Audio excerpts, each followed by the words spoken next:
Bien, pues tenemos con nosotros, con nosotras, para hablar de la crisis climática, que creo que no hay que presentar el tema, porque solo con ver cómo vamos vestidos en esta época, ahora, la ropa que llevamos ya nos damos cuenta que algo no está funcionando bien, ¿vale?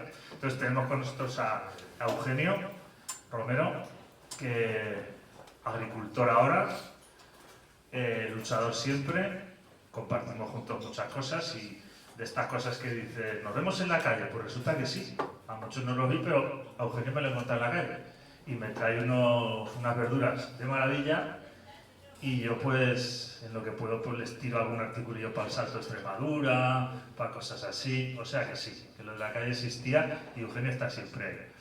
Tenemos también a Zahara Palomé, que miro el nombre intencionadamente porque un día presencié un artículo suyo como de una señora que se llamaba Azuqueca Palomera.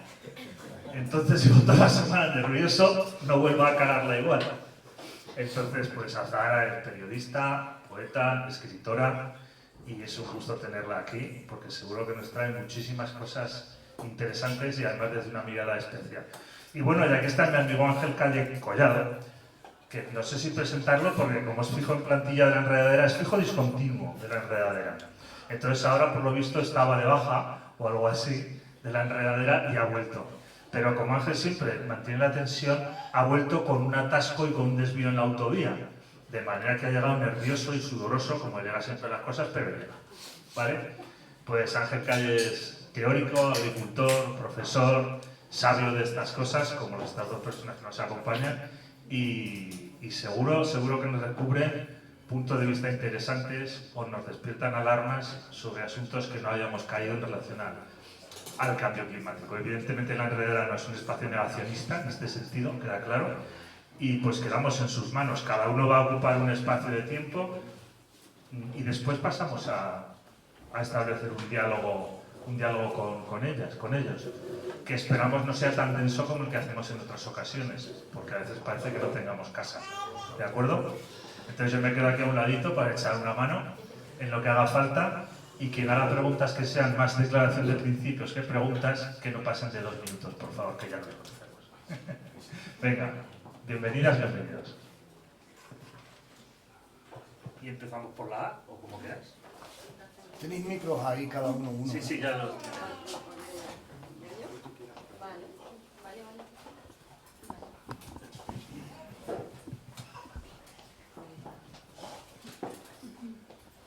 Hola, ¿me escucháis bien?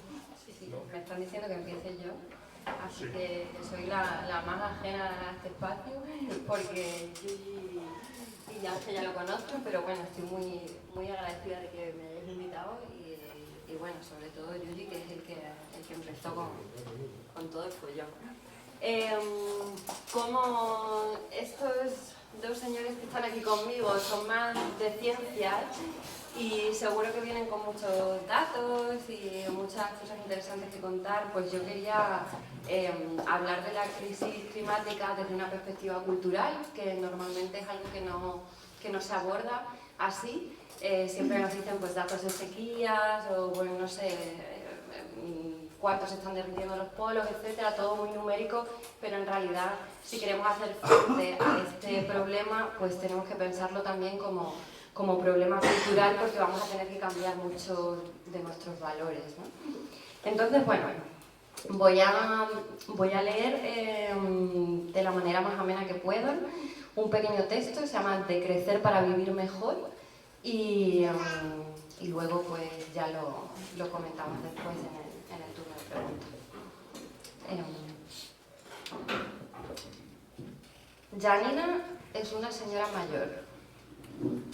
Podríamos decir que quizás sea hasta vieja. Janina vive en una zona poco poblada de Polonia, cerca de una espesura boscosa habitada por multitud de animales. Para ella, cada una de estas criaturas posee el derecho a la existencia de la misma manera que los humanos. Por eso llama a la policía toda vez que escucha a los cazadores perseguir a los corzos.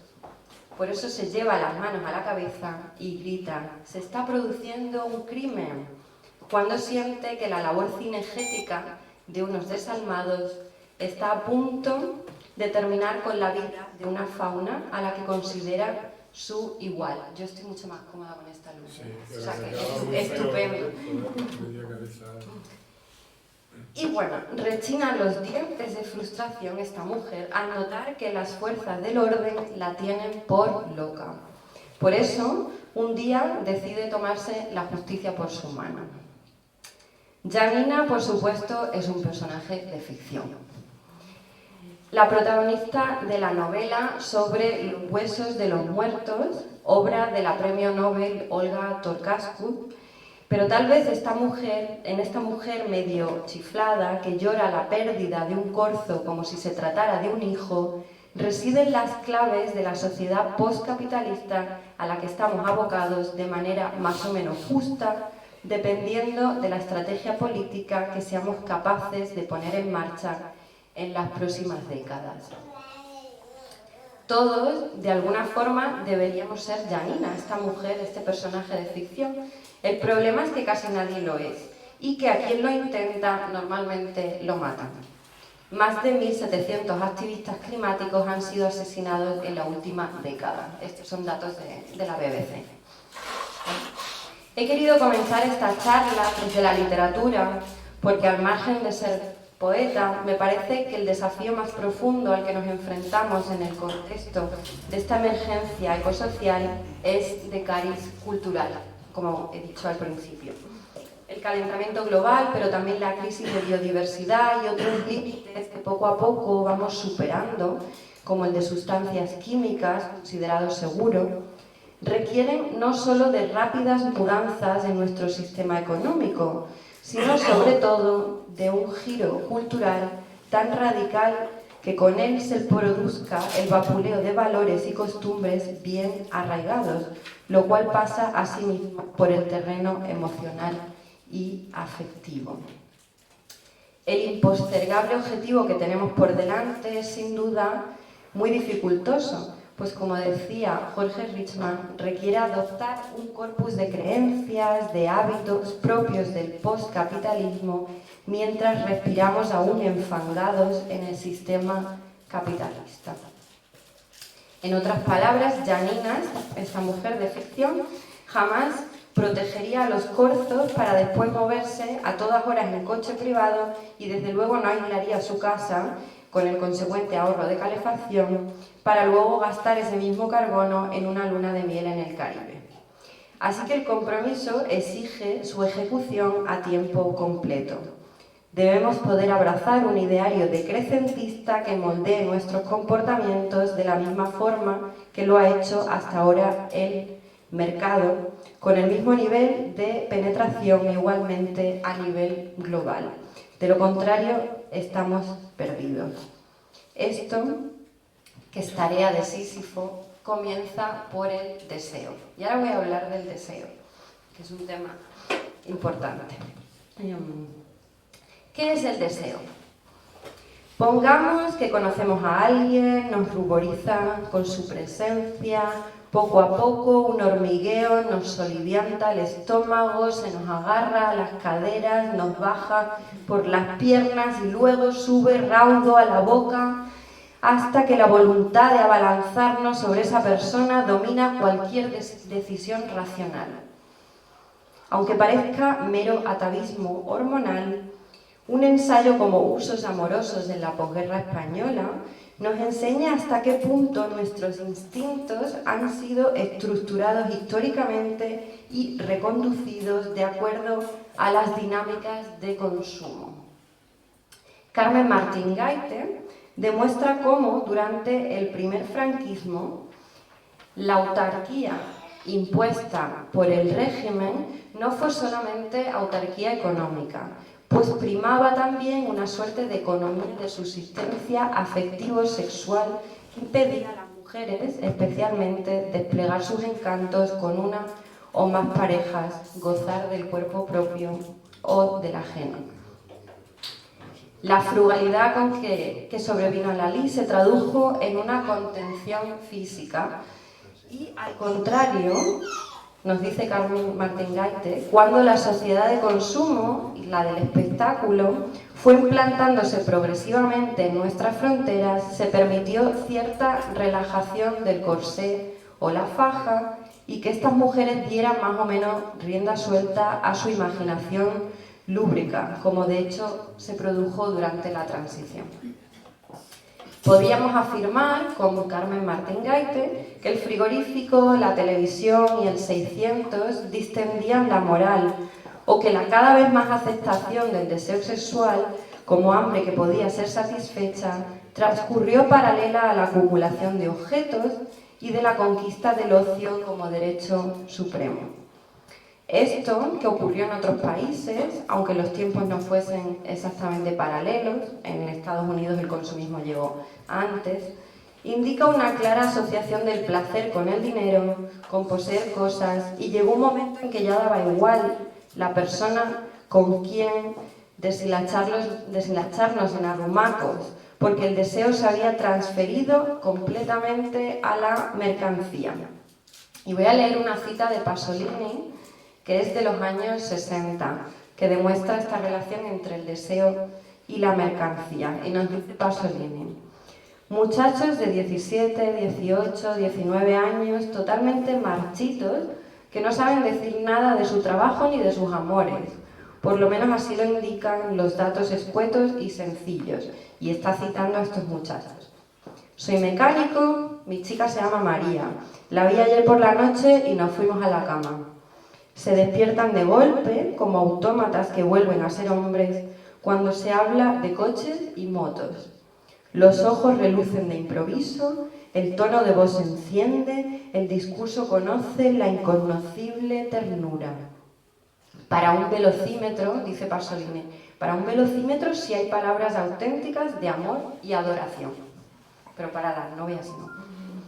¿Qué había ocurrido para que esos jóvenes vibraran al son de motores y no tanto al desgustar las curvas de sus novias? ¿Tendría razón Marinetti cuando escribió que un coche que ruge es más bello que la victoria de Samotracia? Esto está en el Manifiesto Futurista.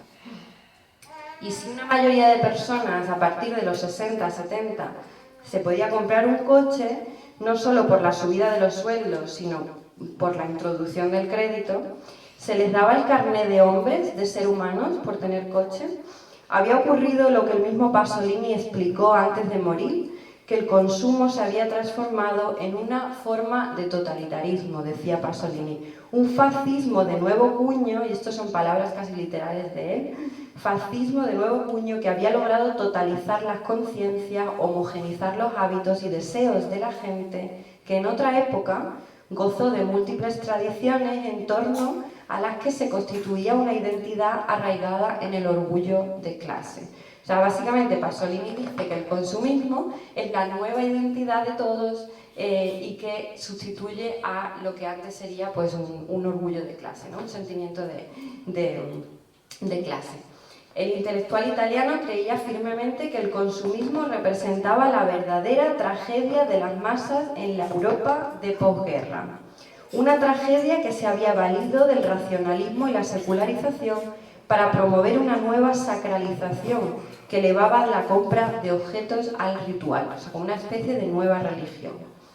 Y dice, el espíritu de la clase dominante se ha desbordado, ¿no? Solo tenemos las ideas, la ideología de la clase dominante, que penetra también en las clases más bajas.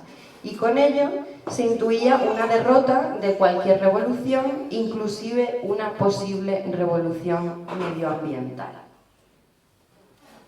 Atrás habían quedado las enseñanzas de Bobby Kennedy, que en marzo de 1968, estamos hablando del 68, meses antes de que 3 balazos se lo cargaran, alertaba contra la hegemonía económica del PIB, el Producto Interior Bruto, indicando que no medía el bienestar social y lamentaba, cito a Bobby Kennedy, parece que hemos sometido la excelencia personal y los valores comunitarios a la mera acumulación de cosas materiales. Atrás había quedado también el impacto de una obra como Silent Spring, Primavera Silenciosa, de Rachel Carson, un brillante estudio sobre las consecuencias en la salud humana y en los ecosistemas del empleo masivo de pesticidas. O sea, en los años 60 tenemos un corpus increíble de gente que está produciendo conocimiento sobre la crisis climática y que luego va a ser completamente olvidado. Atrás habían quedado, finalmente, las conclusiones del informe Los límites del crecimiento, que es un informe del Conservador Club de Roma, liderado por la investigadora Donella Meadows, que advertía que no se podía crecer eternamente en un planeta finito, que la solución a un colapso ecosocial en algún momento del siglo XXI radicaba en la adopción de una economía estacionaria, donde se ralentizase además el boom poblacional y se gestionasen de manera eficiente los recursos. Este informe es de 1972. Sí podían crecer eternamente las actividades y sectores que no implicasen un uso desproporcionado de estos mismos recursos. Entre ellas, los autores citan la educación, la investigación científica sin grandes excesos, también la sanitaria, la cultura y el arte. Pero si resulta que ya no era bella ni la victoria de Samotracia en comparación con un Ferrari, opuestos a ser dogmático un Renault Clio, ¿qué arte podía cubrir ese vacío del alma que solo se calmaba con más capitalismo? Vemos que la receta política para decrecer se encontraba ya perfectamente detallada en este informe, pero faltaba la segunda parte, que es vivir mejor. Estamos hablando de crecer para vivir mejor. Porque no se puede vivir mejor si nos amputan el deseo. Y como decíamos antes, el deseo ha sido cooptado, subyugado, monopolizado, en palabras de Mark Fisher, por la picadora de carne del capitalismo. Sin embargo, no se puede afirmar que este paradigma socioeconómico, el capitalismo, esté siendo precisamente generoso en felicidad. Los niveles de desigualdad mundial han superado las cifras de cualquier época anterior, como ha examinado Thomas Piketty. Atravesamos una epidemia de salud mental que está arrasando la esperanza, la ilusión a su paso y en muchos casos nos convierte en seres desvalidos, autómatas, dependientes de tratamientos orientados no a mejorar muchas veces la salud mental, sino a que sigamos trabajando. La crisis climática ha acabado de dinamitar la poca noción de futuro que quedaba, alterando la línea temporal que ya no avanza, sino que se recoge en una mareante espiral. Todo apunta a que el deseo va a haber que canalizarlo en otra dirección. O, volviendo a Fisher, va a ser necesario un cambio de régimen libidinal que acompañe la agenda político-económica, una suerte de educación sentimental colectiva que tamice el amor, la pasión, la alegría y los libere de toda asociación capitalista. En definitiva, un cambio de valores. Así tiene que parecernos terriblemente asqueroso conducir un vehículo de gasolina, pero también uno eléctrico, lo cual sería como la metadona del consumismo. Tiene que repugnarnos pasar 8 o 10 horas en un avión para aterrizar en una playa exótica donde pasaremos nuestras vacaciones o la luna de miel y que no se diferencia tanto de una playa de Cádiz. Tiene que causarnos cargo de conciencia, la moda rápida, tanto como el derroche alimenticio y disgusto, los embalajes de plástico y náuseas, por supuesto. Que los que más despilfarran sigan sin modificar su modo de vida mientras nosotros cambiamos el nuestro, porque lo que debe producirse es una intolerancia generalizada hacia un paradigma que nos conduce a la autodestrucción y eso involucra sobre todo a los de arriba. Al otro lado del espejo tiene que parecernos agradable una red ferroviaria que vertebre el territorio y enfríe el planeta. Debemos juzgar como sexy, incluso lascivo, cultivar un huerto, movernos en bicicleta, el autoconsumo energético y la redistribución de la riqueza. La redistribución de la riqueza es súper sexy. En la era postcapitalista tiene que levantar el ánimo y engendrar felicidad una renta básica universal, una reducción de la jornada laboral y pasar más tiempo con nuestros amigos, con nuestros amantes o con nuestros niños. Tiene que dolernos que maten a un corzo y tiene que inflamarnos en goce reforestar un monte. Gracias.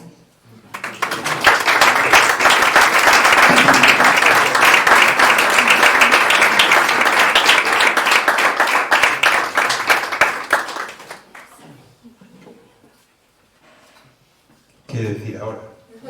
¿Cómo proponer una práctica libidinal si apenas nos conocemos? Pero bueno, todo se andará con un poquito de cerveza. Yo, por cierto, si me traes otra cerveza estaría bien. Sí, ahora viene el secretariado.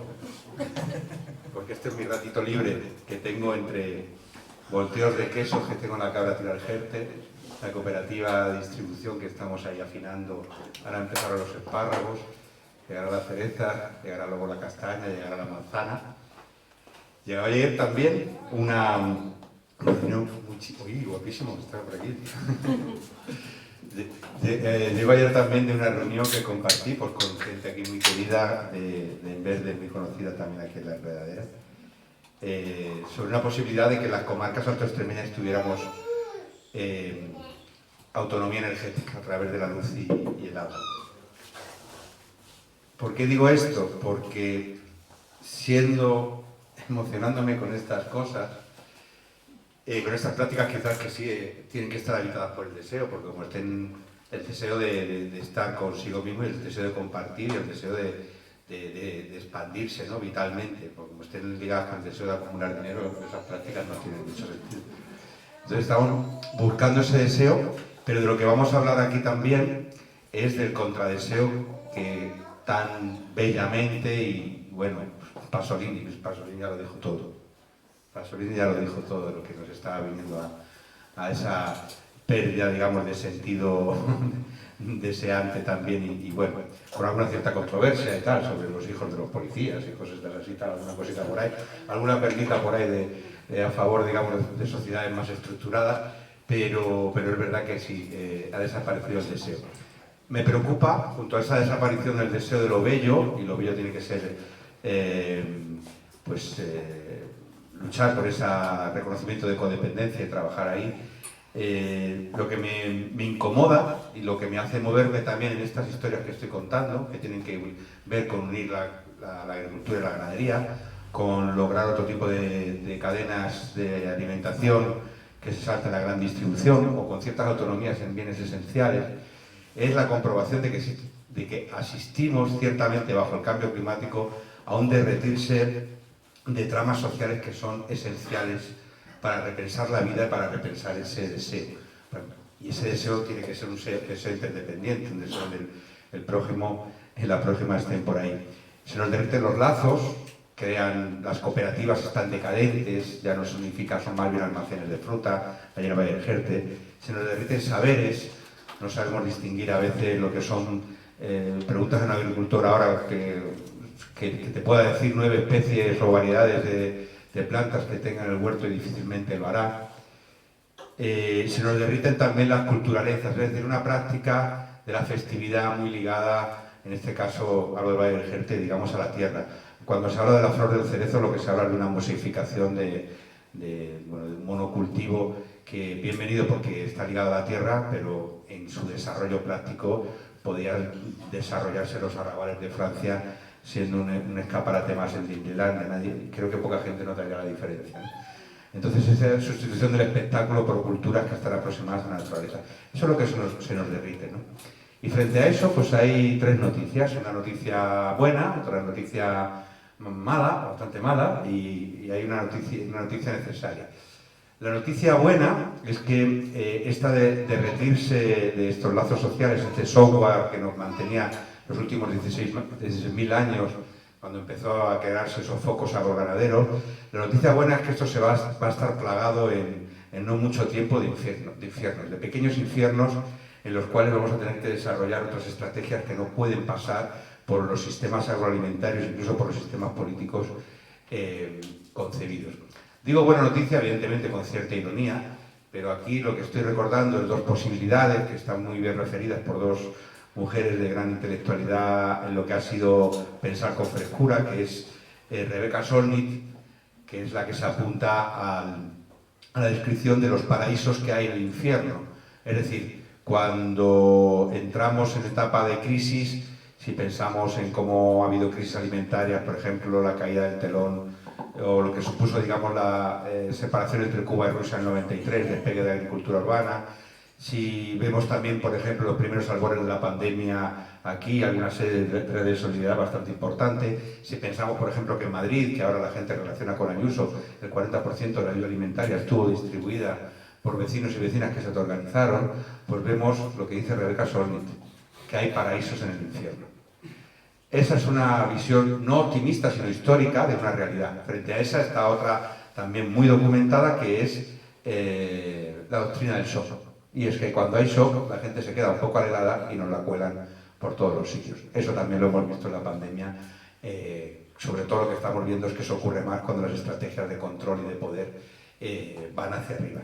Entonces, yo lo dejo ahí, pero esos infiernos nos pueden albergar noticias positivas. Yo digo, por ejemplo, de movimientos, por ejemplo, alimentarios que han crecido a partir de crisis alimentarias. Lo poco que nos quedó y malo de la primavera árabe, por ejemplo, tiene que ver mucho con esos levantamientos en Egipto y Túnez que fueron muy genuinos al principio y que luego derivaron también en casposidades militares, autoritarias y muy mediatizadas, digamos, por una interesada CNN o Al Jazeera, pero que en sus albores esas crisis alimentarias trajeron cosas nuevas. A veces tiene que pasar mucho tiempo para que vengan cosas nuevas. Para que venga, por ejemplo, Petro como primer ministro, si es que la respuesta es la institucionalidad, tiene que haber pasado muchos éxitos de esos paraísos que han habitado el infierno. Es el caso de Colombia. Si no conocemos, parecería que fuera un giro político el que ha tomado ese país, no es una decisión política que toman en los 50, de refugiarse en los territorios, de estrategias de cooperación, de mayor autonomía, que ahora pues ha culminado, la visibilizamos en la existencia de una persona que dice que los mercados son culpables de muchas de las cosas que nos pasan, ¿no? Pero es cierto que no podemos estar confiados ni confiadas, ¿no? Ya lo hemos visto en la pandemia, pero si queremos recordar algún ejemplo de cuándo ha habido una crisis alimentaria en este país y la gente ¿qué ha hecho? Bueno, ha habido varias crisis alimentarias. Las vacas locas, y ahí seguimos importándonos poco la ganadería intensiva, es decir, las macrogranjas siguen ahí. Hay un caso también curioso, 2008, que durante 3 o 4 días hubo una huelga de camioneros bastante fuerte y eso motivó que los supermercados empezaran a parecerse a los que uno tiene en el imaginario los estereotipos de Cuba, que a veces son así y a veces no son así. Pero es verdad que empezaron a ver cosas, las mismas cosas y muchos huecos, por así decirlo, ¿no? La gente se puso muy nerviosa. No sé si os acordáis cuál fue la respuesta. Papel higiénico. No, porque había... Pues la respuesta fue tan sencillo que el ejército salió a la calle con todas las camioneros que se dirigían a los grandes distribuidores logísticas y el consumo se restableció de nuevo. Al igual que ha ocurrido con la fase final de la pandemia, también eso documenta que cuando hay infierno, como dice la terapia del shock, lo que viene es más gente que nos puede colar, lo cual no es óbice para pensar en esos paraísos. Ahí es donde se van a disputar, y es lo que estamos viendo en las calles, los chalecos de diferentes colores que están compitiendo por qué va a ocurrir cuando no solo se nos caiga la libido, sino se nos derrumbe la sociedad del consumo, ¿no? Y entonces hay chalecos amarillos que dicen, bueno, yo el sistema no me gusta, pero quiero que funcione para mí. Y tiene una fuerte componente conservadora, incluso puede ser de extrema derecha, pero también, por ejemplo, como en el caso de Francia, un 30% de militancia anarquista. Ahí están las contradicciones en las mezclas donde nos movemos, ¿no? Es decir, yo no voy a pagar las facturas de una subida que va a ser imparable de la gasolina. Los hay también chalecos marrones, como hace unos años, un año y medio o algo así, la manifestación en Almaraz de Sí a la Vida, ¿no? Desarrollada para apoyar la continuidad de la central de Almaraz. Es decir, vamos chalecos marrones a decir más carbonización.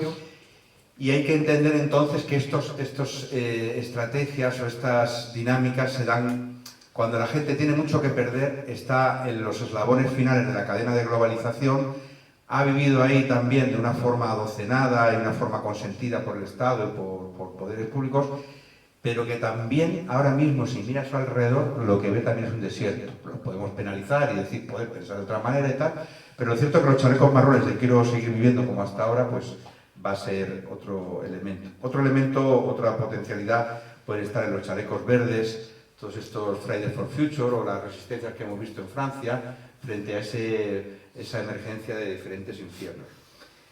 Para ir concluyendo los dos puntos, la mala noticia es, como dice también Naomi Klein, que el cambio climático lo cambia todo.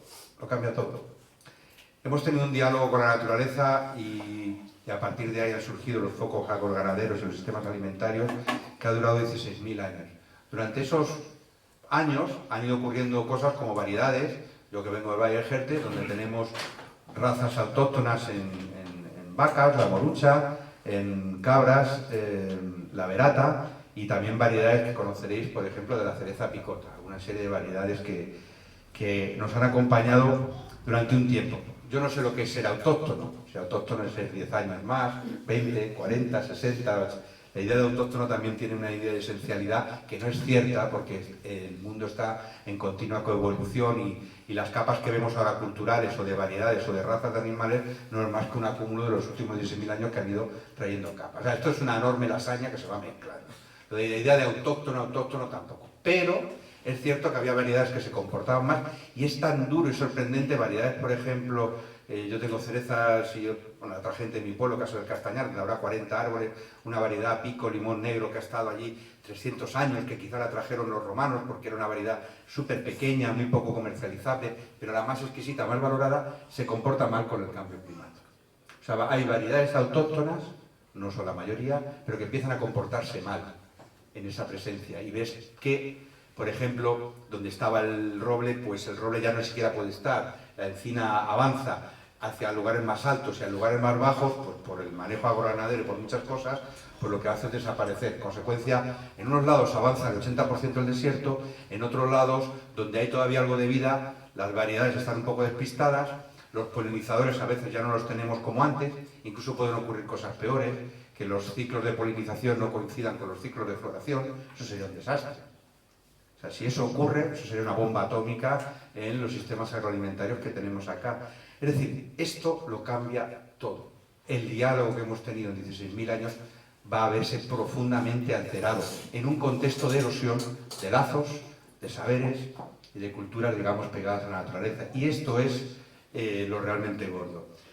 Para terminar, entonces, lo que podría ser el qué hacer, ¿no? Las noticias necesarias. Bueno, pues mucho de lo que estamos intentando aquí.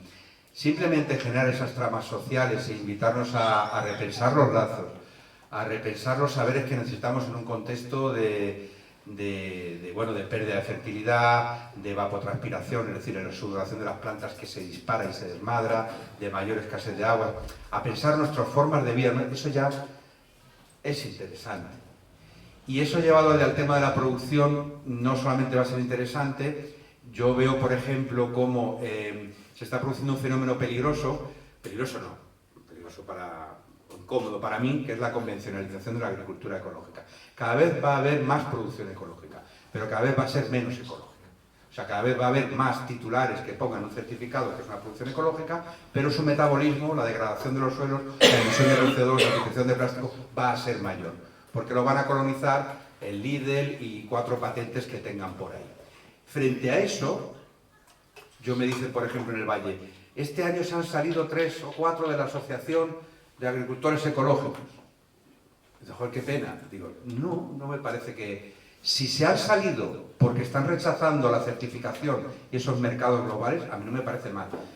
Lo que observo es que, como consecuencia de esa subida de insumos radical, del nitrógeno, del fosfato y demás, pues mucha gente está volviendo a prácticas mucho más naturales, con mucho más sentido. Es decir, hay paraísos en los infiernos. Y lo que aumenta son las prácticas de cotidianidad que tienen que ver con el cierre de ciclos en el territorio. En el Valle del Jerte, donde vivo, hay más gente echando estiércol que echando, digamos, abono químico. Hay más gente dejando, por muchas razones, porque la gasolina está cara, porque no quieren gastar tiempo, porque han visto que hay por ahí ecológicos llenos de hierba en los campos y no pasa nada, que les va bien, porque se empiezan a mentalizar de que no hay bichitos, de que no hay bichitos, de que no hay bichitos en la floración. Bueno, y por todas estas cosas, pues hay gente que no desbroza, que mantiene también regueros de biodiversidad y donde el agua empieza a ser una preocupación de muchísima gente. Son prácticas. Yo, mi óptica, por ejemplo, de transformación mundial, del mundo mundial planetario, libidinoso y más allá, tiene que ver con eso de mantener las brasas. O sea, brasas que son prácticas y que quizás vayan a aprender en otros sitios. Es decir, Yo no creo que lo que yo esté haciendo vaya a motivar un cambio que sea digno de admiración por nadie, pero ahí habrá unas brasas que irán chisporroteando y a lo mejor serán un monte lejano donde ardan bien, ¿no?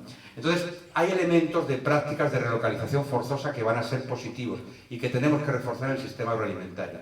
En la producción, y Yuyi lo sabe bien, todo lo que sea agricultura de coste cero, aunque sea convencional, es mucho más importante que sea ecológica. ¿Qué es una agricultura de coste cero? Una agricultura en la que tú te fabricas los insumos. Dejas de depender, ganas autonomía. Y si ganas autonomía, necesitas los saberes del otro y de la otra que está ahí. Y si eso se produce, ya no se derriten tanto ni los lazos ni los saberes sociales, ¿no?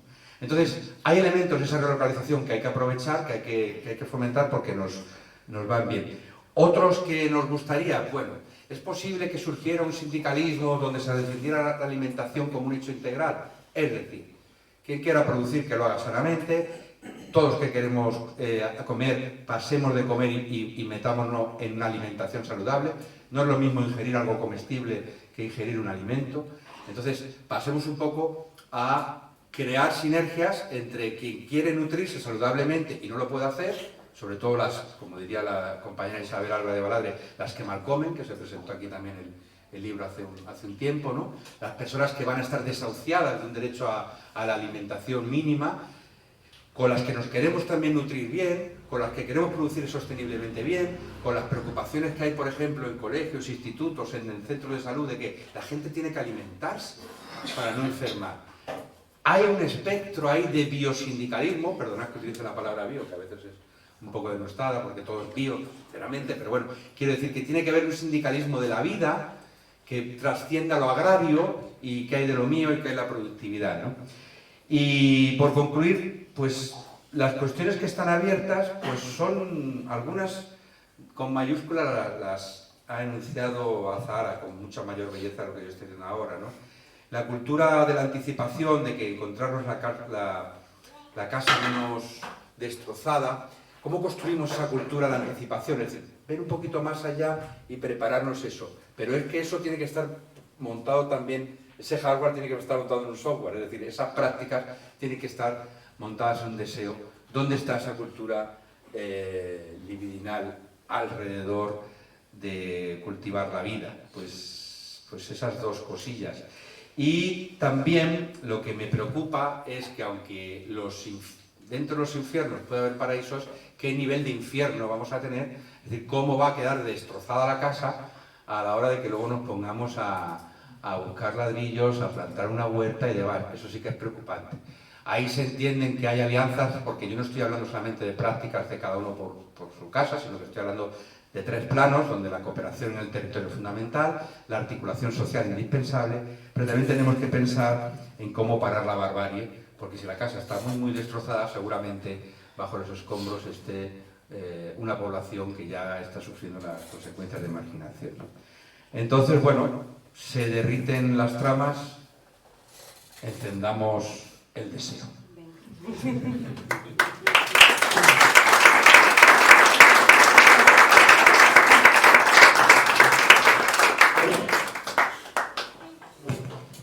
Abel, ¿me das tajo?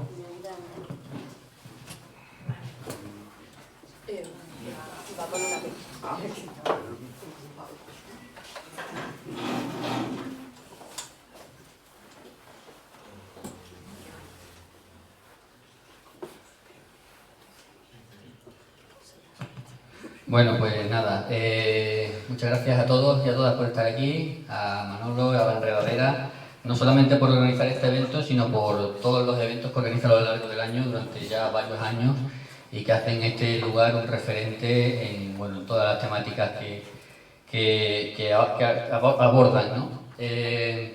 Voy a hablar un poco de la crisis climática, de los impactos en Extremadura, de cómo se alteran esos ciclos de los que hablaba Ángel, y cómo se derriten también esos saberes, porque todo está cambiando a lo que conocíamos hasta ahora.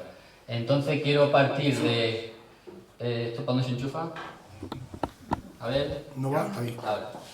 Quería partir de una información base, no somos negacionistas como ha dicho Manolo, entonces bueno, para tener todo el mundo unos puntos en común, y no dar nada por supuesto ni nada por sentado, quería tratar una serie de puntos, de cimientos para la intervención que vamos a construir a partir de ahora. El primero, por supuesto, es que existe un cambio climático. Esto no pasa. Sí.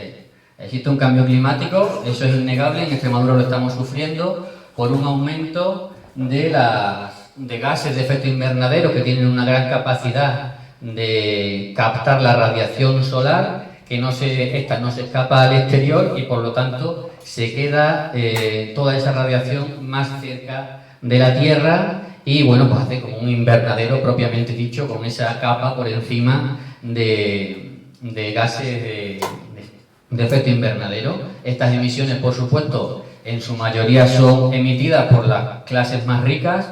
El 1%, algunos ponen que emite el 20% de estas emisiones de CO2 en este caso, mientras que el 50% más pobre emite solamente el 12%, ¿no? Entonces, para combatir el cambio climático tenemos que decrecer para vivir mejor, como decían también ellos, pero claro, tienen que decrecer unos más que otros, ¿verdad? Este es el aumento de la temperatura, que es innegable y que lo estamos sufriendo, ¿no? Tienen que decrecer los de la derecha y no los de la izquierda. El segundo punto es la importancia de que se cumpla el ciclo del agua. ¿Qué quiero decir con esto? El agua tiene que correr, los embalses tienen que soltar agua, los ríos tienen que llevar agua para que se recarguen los acuíferos que bebemos y que humedecen el ambiente. Los ríos tienen que llevar agua, tienen que llevar un caudal ecológico mínimo que además está regulado por ley.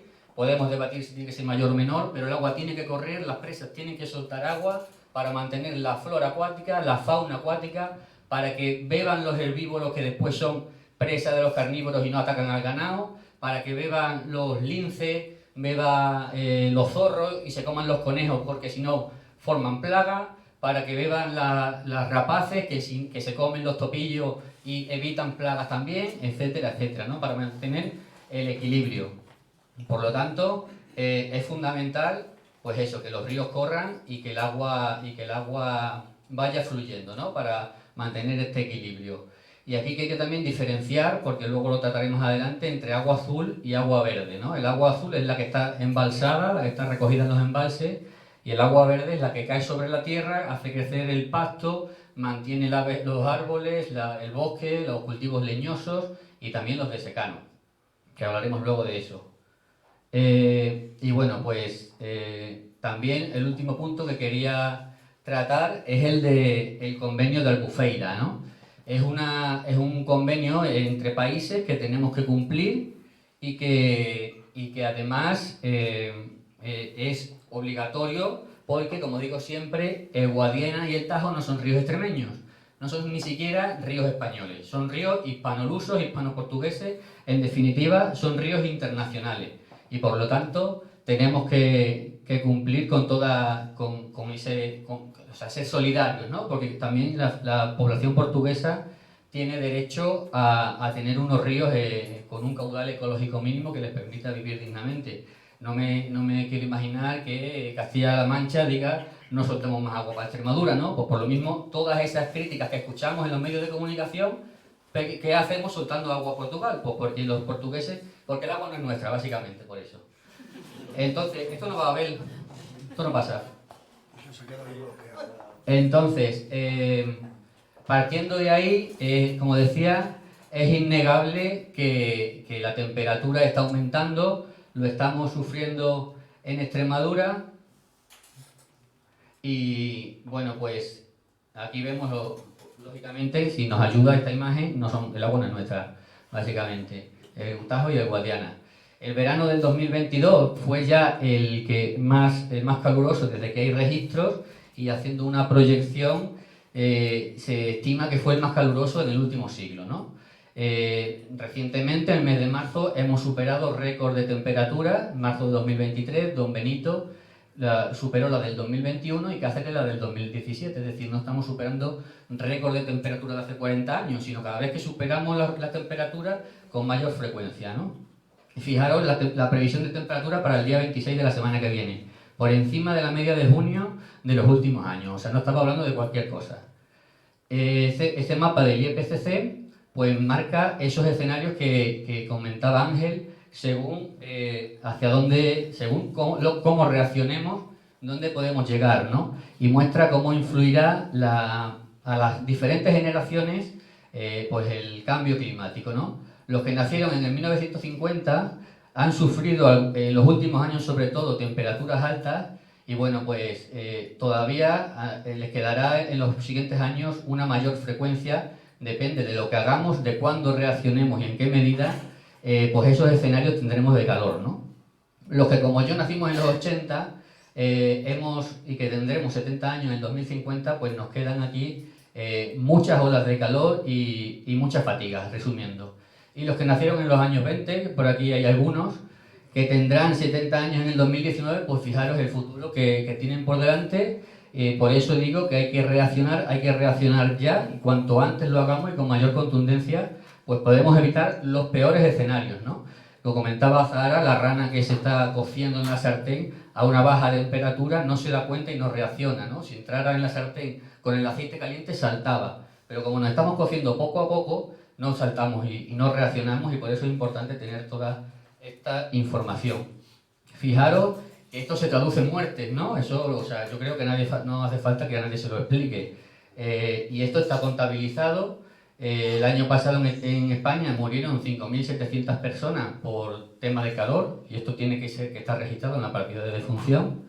Y en Extremadura pues fueron 278 personas las que murieron por las altas temperaturas, superando la cifra del 2021 de 175 muertes, ¿no? Y estos impactos del cambio climático a todos los sentidos.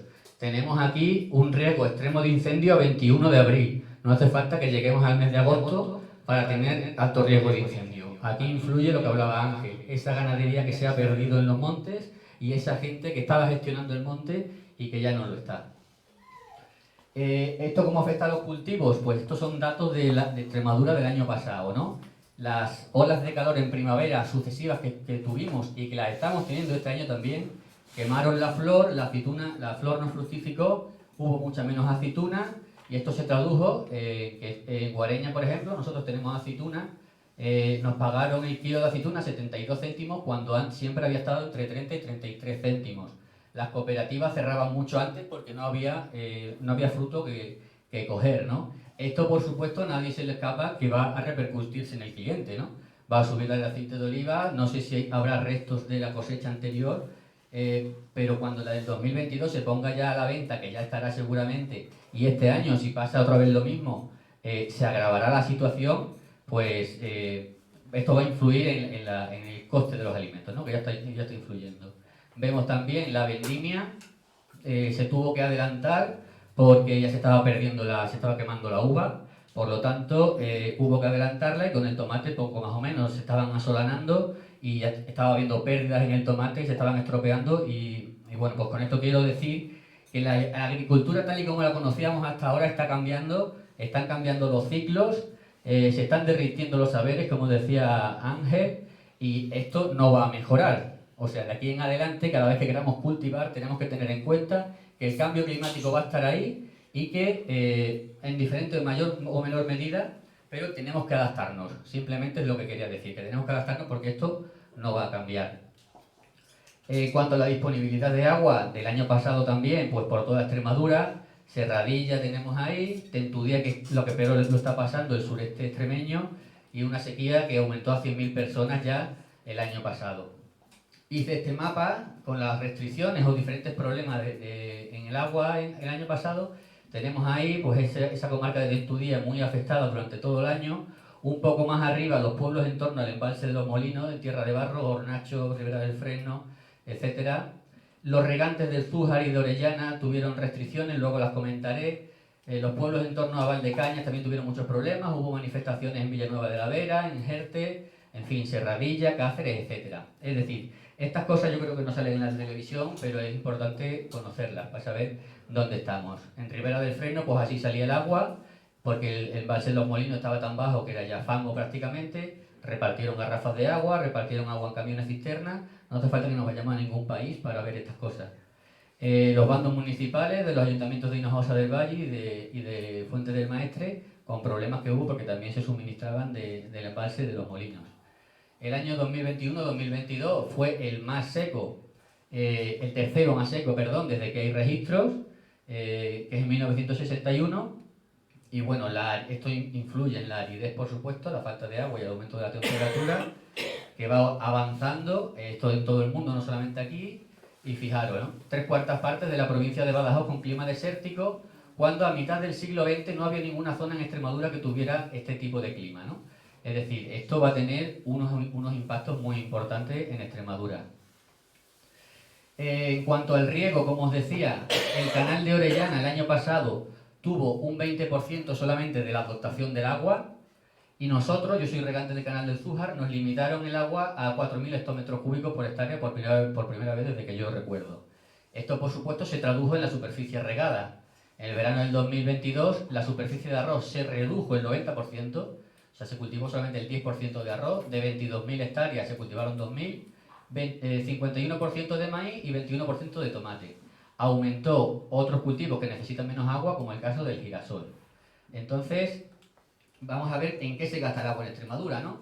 Este dato hay que tenerlo bastante claro. Cuando queremos construir alternativas y queremos ver dónde surgen los problemas y cómo solucionarlos. El 92% del consumo de agua en Extremadura es para uso agrícola. Entonces, a partir de ahí vamos a construir. Si no sabemos esto, yo creo que no podemos construir. Son datos de 2020, habría que actualizarlo. Yo creo que ahora el dato es todavía peor, pero bueno. Partiendo de aquí, Extremadura ha sido la región, en el 2008 fue la región que más aumentó con un 12,7% el agua para riego, y no solamente el 2018, sino también el 2016 fue la tercera región que más aumentó. Esto no tiene por qué ser así, porque otras regiones, si veis, están disminuyendo el agua de riego y la superficie de riego. En ningún sitio está escrito que obligatoriamente tengamos que aumentar la superficie y el consumo de agua de riego. Fijaros cómo ha aumentado la superficie de regadío en Extremadura. Está ya en 290.000 hectáreas en el año 2021, un 41% en 16 años. Y bueno, pues fijaros el estado de los embalses. Este es el último dato de diciembre de 2022, para que veamos el año completo, ¿no? Como hemos visto antes, fue un año muy seco, el 2022 en rojo, muy seco, catastrófico, horroroso, que se sale fuera de toda la normalidad, ¿no? Pero así todo, observando estos datos, me di cuenta de un patrón, ¿no? Y me di cuenta que el año 2020, el máximo de agua embalsada, que esto puede corresponder aproximadamente con el agua que ha llovido, el máximo de agua embalsada se consiguió aproximadamente en la semana 20-21, mediados de mayo aproximadamente. Sin embargo, en la del 2021 en negro fue la semana 10, 11 más o menos, semana 10 a mediados de febrero. O sea, el máximo con 2 meses antes, porque no llueve en primavera, por lo tanto no se acumula el agua. Aquí además, en el 2020 llovió tendido, que es lo bueno para el campo y para todo, ¿no? Llueve tendido y van aumentando el agua. Sin embargo, aquí es tromba de agua brusca y luego ya no llueve nada y empiezan a bajar las reservas, ¿no? Me interesaba comparar esto con el 2023, a ver si era verdad que ese patrón que yo preveía se repetía, ¿no? Entonces, superpuesto ahí los datos del 2023 y vemos que exactamente otro pico más adelantado. Llueve antes, dependemos exclusivamente de las lluvias de invierno. En primavera llueve cada vez menos, por lo tanto, pues supone un problema porque dependemos todo el año de lo que llueva en invierno. Estamos viendo una primavera, bueno, pues seca, y los datos, descartando este que se sale de madre, van marcando una tendencia muy clara. Cada vez dependemos del agua de lluvia del invierno. Y además, fijaos también que viene el agua no tendida, sino en trombas, ¿no?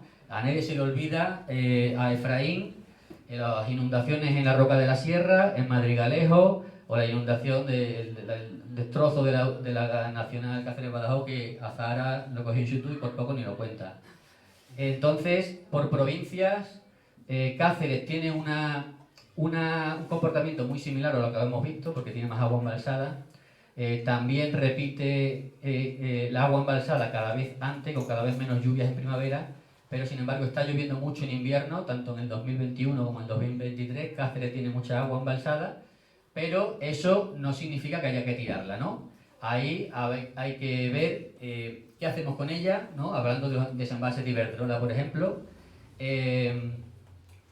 cuándo se suelta el agua, cuánta agua se suelta, para qué se suelta, quién la gestiona y quién se beneficia de ese agua que se suelta, ¿no? Pues todo eso es lo que tenemos que ver, ¿no? Porque se pueden nacionalizar las concesiones hidroeléctricas, pero a nadie le sorprendería que muchos partidos políticos hicieran el mismo uso del agua que el que está haciendo ahora Endesa, ¿no? Que no tenga esa sensibilidad social que se le presupone a un gobierno. Por lo tanto, que esté en manos de un gobierno no te asegura nada si es un gobierno que es negacionista climático o que tiene sus políticos en los consejos de administración de Endesa o de Iberdrola. Y bueno, pues el caso de Badajoz es muy diferente, ¿no? Está el agua muy lejos de la media de los últimos 10 años. A duras penas se confirma que el agua cada vez se almacena más antes porque llueve menos en primavera. Y bueno, pues aquí en abril hemos empezado ya a regar en el Zújar, ya ha empezado a bajar. Orellana empieza a regar el 1 de mayo, bajará más todavía.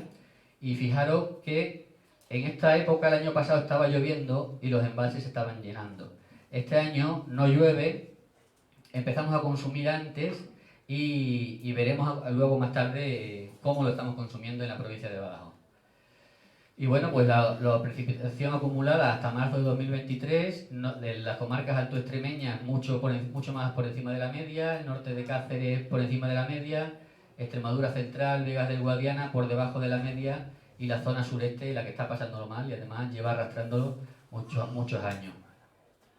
Fijaros cómo estamos a 3 de abril del 2023, 52 localidades en situación de emergencia por sequía, 100.000 personas de las mancomunidades de Tentudía, Llerena y Los Molinos afectadas, ¿no? A 3 de abril del 2023. 10 pueblos con 20.000 personas en mancomunidades de Tentudía en situación de emergencia desde 2021, el pantano al 0,7%, han hecho 6 pozos de emergencia y bueno, pues está pasando bien canutas. Las mancomunidades de Llerena y Los Molinos, 30 pueblos, 83.000 personas, desde diciembre de 2022 en situación de emergencia, 12 pueblos de Tierra de Barros y Alange en situación de emergencia por las captaciones subterráneas de agua para regadío. Además, estas captaciones de regadío en algunos pueblos que están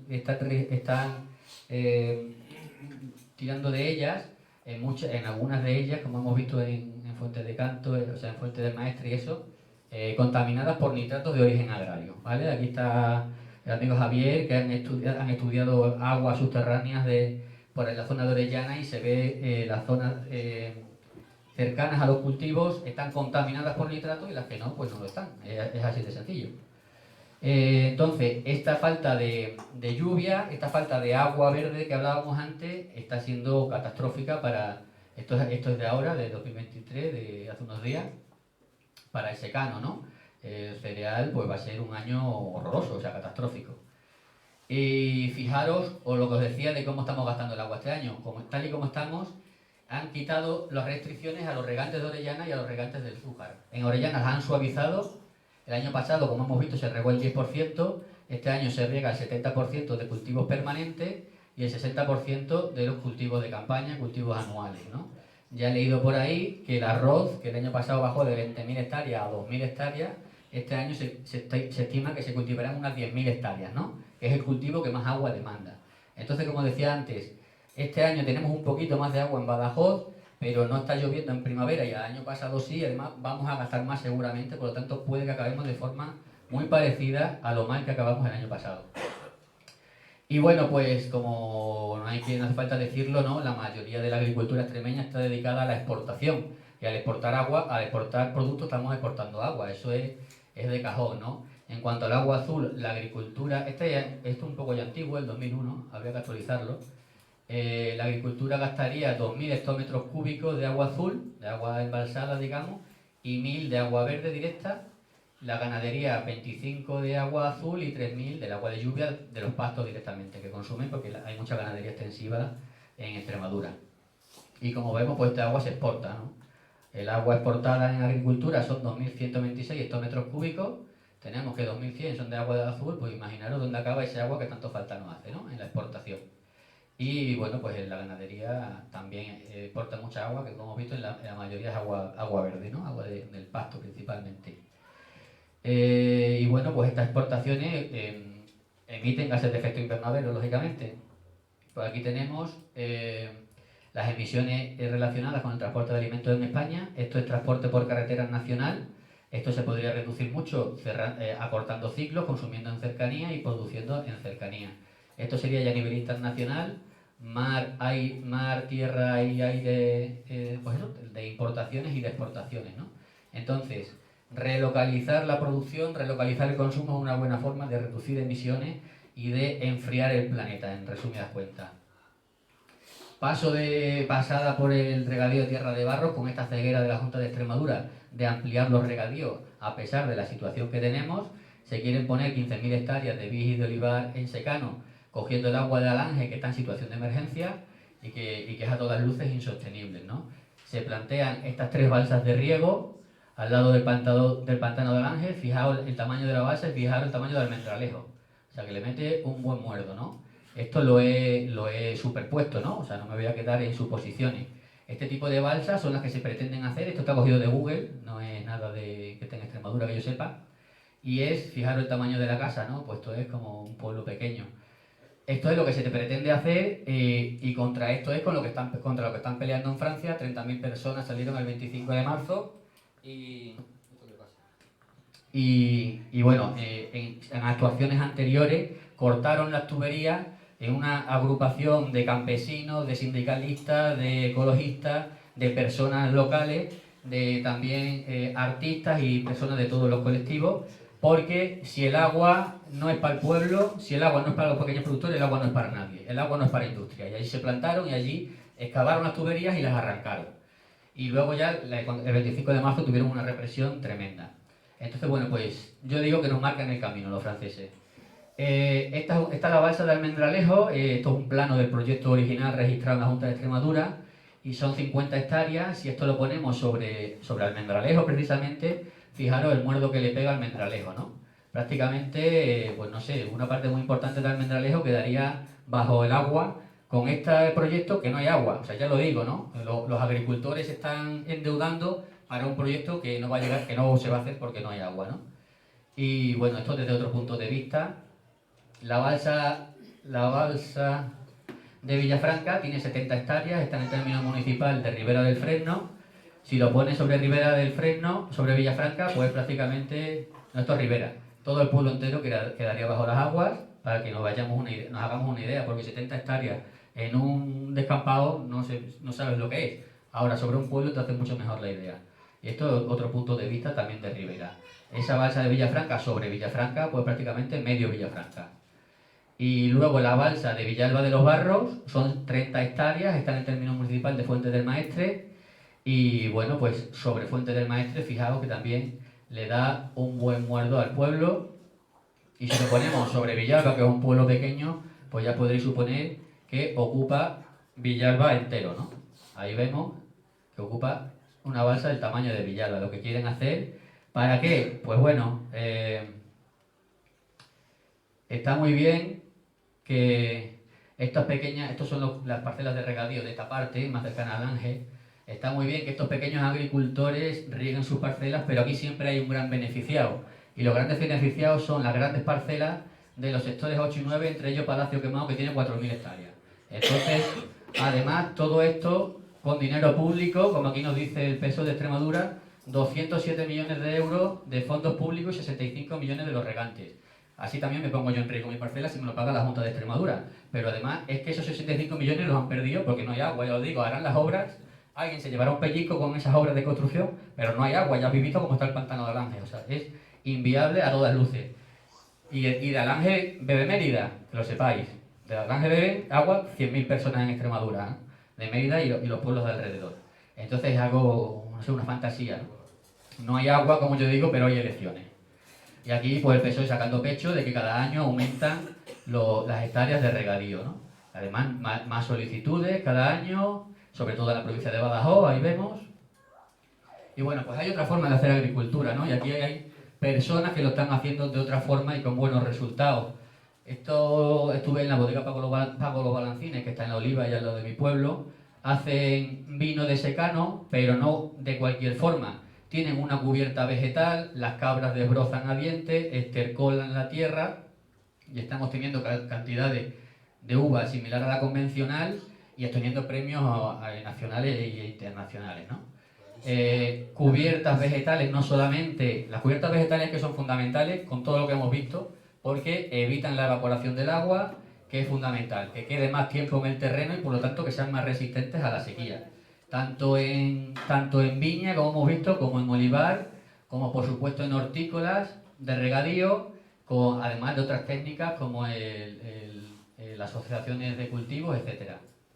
También en cereales, hay millones de hectáreas en Extremadura ya y cada vez más de cereales que se planta, se hace siembra directa sobre cubierta, en este caso trigo detrás de beza, que es una leguminosa que enriquece el suelo, técnicas de retención del agua como la línea clave, que va a lo mismo, ¿no? El cambio climático al que nos enfrentamos, que el agua se quede en el terreno la mayor parte posible de tiempo, ¿no? Es una buena forma de luchar contra la sequía, ¿no? Y esto lo está haciendo en Extremadura, pues Valdepajares de Tajo, en Vivencia de esa, José Luis Llorente, lo está haciendo María Minguel en Burguillos del Cerro, creo que es, se llama Sembrando Agua, y cada vez más gente lo está haciendo, ¿no?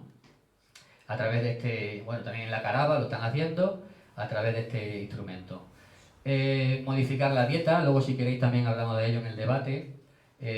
Por supuesto con productos de cercanía, menos carne y mejor carne, no significa dejar de comer carne, sino producida de forma más sostenible. Aquí hay algunos productores y productoras de carne sostenible en Extremadura. Ganadería regenerativa, agricultura regenerativa, lo están haciendo en Extremadura, Mundo Nuevo, Mamá Cabra, Merineando, etcétera. Y bueno, pues este gráfico es muy reciente, el 2022, participa entre otras cosas la compañera Mireia Llorente, sobre la producción de ganado en la dehesa. Emite una serie de gases de efecto invernadero, pero fijaos que lo que nunca se cuenta, o casi nunca se cuenta, es la capacidad que tiene la ganadería de secuestrar carbono, ¿no? Y con algunas de las técnicas de pastoreo rotacional o pastoreo holístico, etcétera, mucho más, ¿no? De forma que si añadimos el carbono que se captura, fijaos, tanto en convencional como en orgánico o ecológico, capturan una gran cantidad de las emisiones que tienen. E incluso en orgánico, esto es una media, algunas de las parcelas tienen emisiones cero y otras incluso emisiones negativas, o sea que descarbonizan el ambiente o, lo que es lo mismo, enfrían el planeta. Hay además que organizar el consumo y la producción, cooperativa Ecogente que tenemos aquí, Ángel, Activa, y bueno, otras cosas que no se entienden nunca, pero que bueno, Parque Acuático de Casar de Cáceres, Campo de Gol de Dontello, las minas de Cañaveral de Cáceres, etcétera, etcétera, que consumen gran cantidad de agua, sin perder de vista siempre que el 92% es de consumo agrícola. Y frente a esto, bueno, pues también tenemos además el agua envasada, el agua embotellada, que principalmente es Nestlé, la principal embotelladora, que son 0,3 hectómetros cúbicos, 300 millones de litros al año, de un agua que tarda mucho tiempo en llegar a los acuíferos, ¿no? Sin perder de vista de nuevo que el 92% de consumo es agrícola. Y frente a esto, pues los paraísos dentro del infierno que decía Ángel, ¿no? La movilización es una de las cosas que puede solucionarlo, porque, bueno, como digo, tenemos que tener un gobierno con sensibilidad, porque si el gobierno tiene la misma sensibilidad que las grandes empresas, poco vamos a avanzar. Extremadura siempre ha dado señal de movilizaciones, ha sido tierra de movilizaciones, tanto en Cáceres, ejemplos hay muchos, en Salvatierra contra el vertedero, tanto Cáceres como Salvatierra están consiguiendo parar un vertedero y una mina que llevarían años ya aquí, en el caso de Cáceres, agujereado, si no fuera por esa resistencia, a pesar de los muchos millones de euros que meten las mineras, lo están parando, llevan varios años ya parados. La mina de Cañaveral o las movilizaciones que hace la Asociación 25 de marzo este último año, con ese lema de que Extremadura es tierra de lucha y no de sacrificio. Entonces, creo que es muy importante que la información se conozca para tomar medidas, para que actuemos, porque mientras antes actuemos, pues mejor será el futuro que le dejamos a las siguientes generaciones. Así que nada más y muchas gracias. Pasamos a debatir y a muchas cosas que se habrán quedado en el tintero.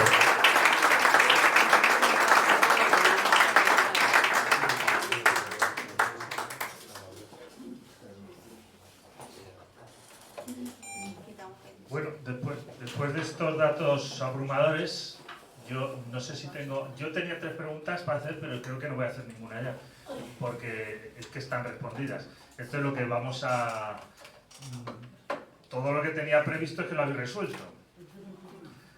Entonces yo creo que es mejor empezar a que formuléis cuestiones, preguntar, si os entrega el micrófono y lo hacéis. Yo tengo una pregunta. Yo creo que no hace falta el micro. Es justo sobre lo último que estaba hablando, de que es bueno dejar este manto verde en los cultivos hortícolas. O sea, ¿esto cómo funciona exactamente así para una ignorante total? No se arrancan las malas hierbas y las malas hierbas no se quedan con el agua que tú echas para el huerto. No, eso hay que gestionarlo. Eso no, o sea, es también el tema del cambio de modelo productivo, también un cambio de modelo cultural, ¿no? Algo de lo que se refería antes a Zahara. La gente que estamos en el campo y que hacemos las cosas de otra forma siempre hemos sido los guarros, ¿no? Los que tenían sucio el campo, porque lo profesional y lo bien hecho es lo que nos ha traído hasta aquí, y es aquellos campos en los que te puedes acostar o puedes comer encima del campo, ¿no? Porque no hay ni una hierba que te moleste, ni que te estorbe, ni que te pinche. Entonces, lo podemos llamar de diferentes formas: agricultura regenerativa, holística, permacultura, son todas primas hermanas, comparten los mismos principios o parecidos, pero una herramienta fundamental es la cubierta vegetal, y la cubierta vegetal hay que gestionarla. La agricultura ecológica no es dejarlo. La agricultura ecológica, agroecología, permacultura, etc. Tiene mucho trabajo, mucha gestión, simplemente que el aspecto visual es diferente a lo que venimos conociendo hasta ahora.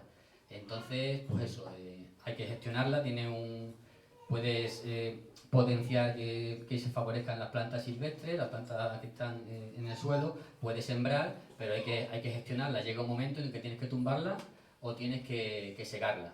Se queda en el suelo y sigue haciendo el mismo efecto, ya segado o tumbado, también se puede tumbar, que es evitar precisamente que se evapore el agua en estos climas que estamos teniendo cada vez más áridos. Pero tú plantas lo que te interesa que haya en ese manto. Se puede sembrar, sí.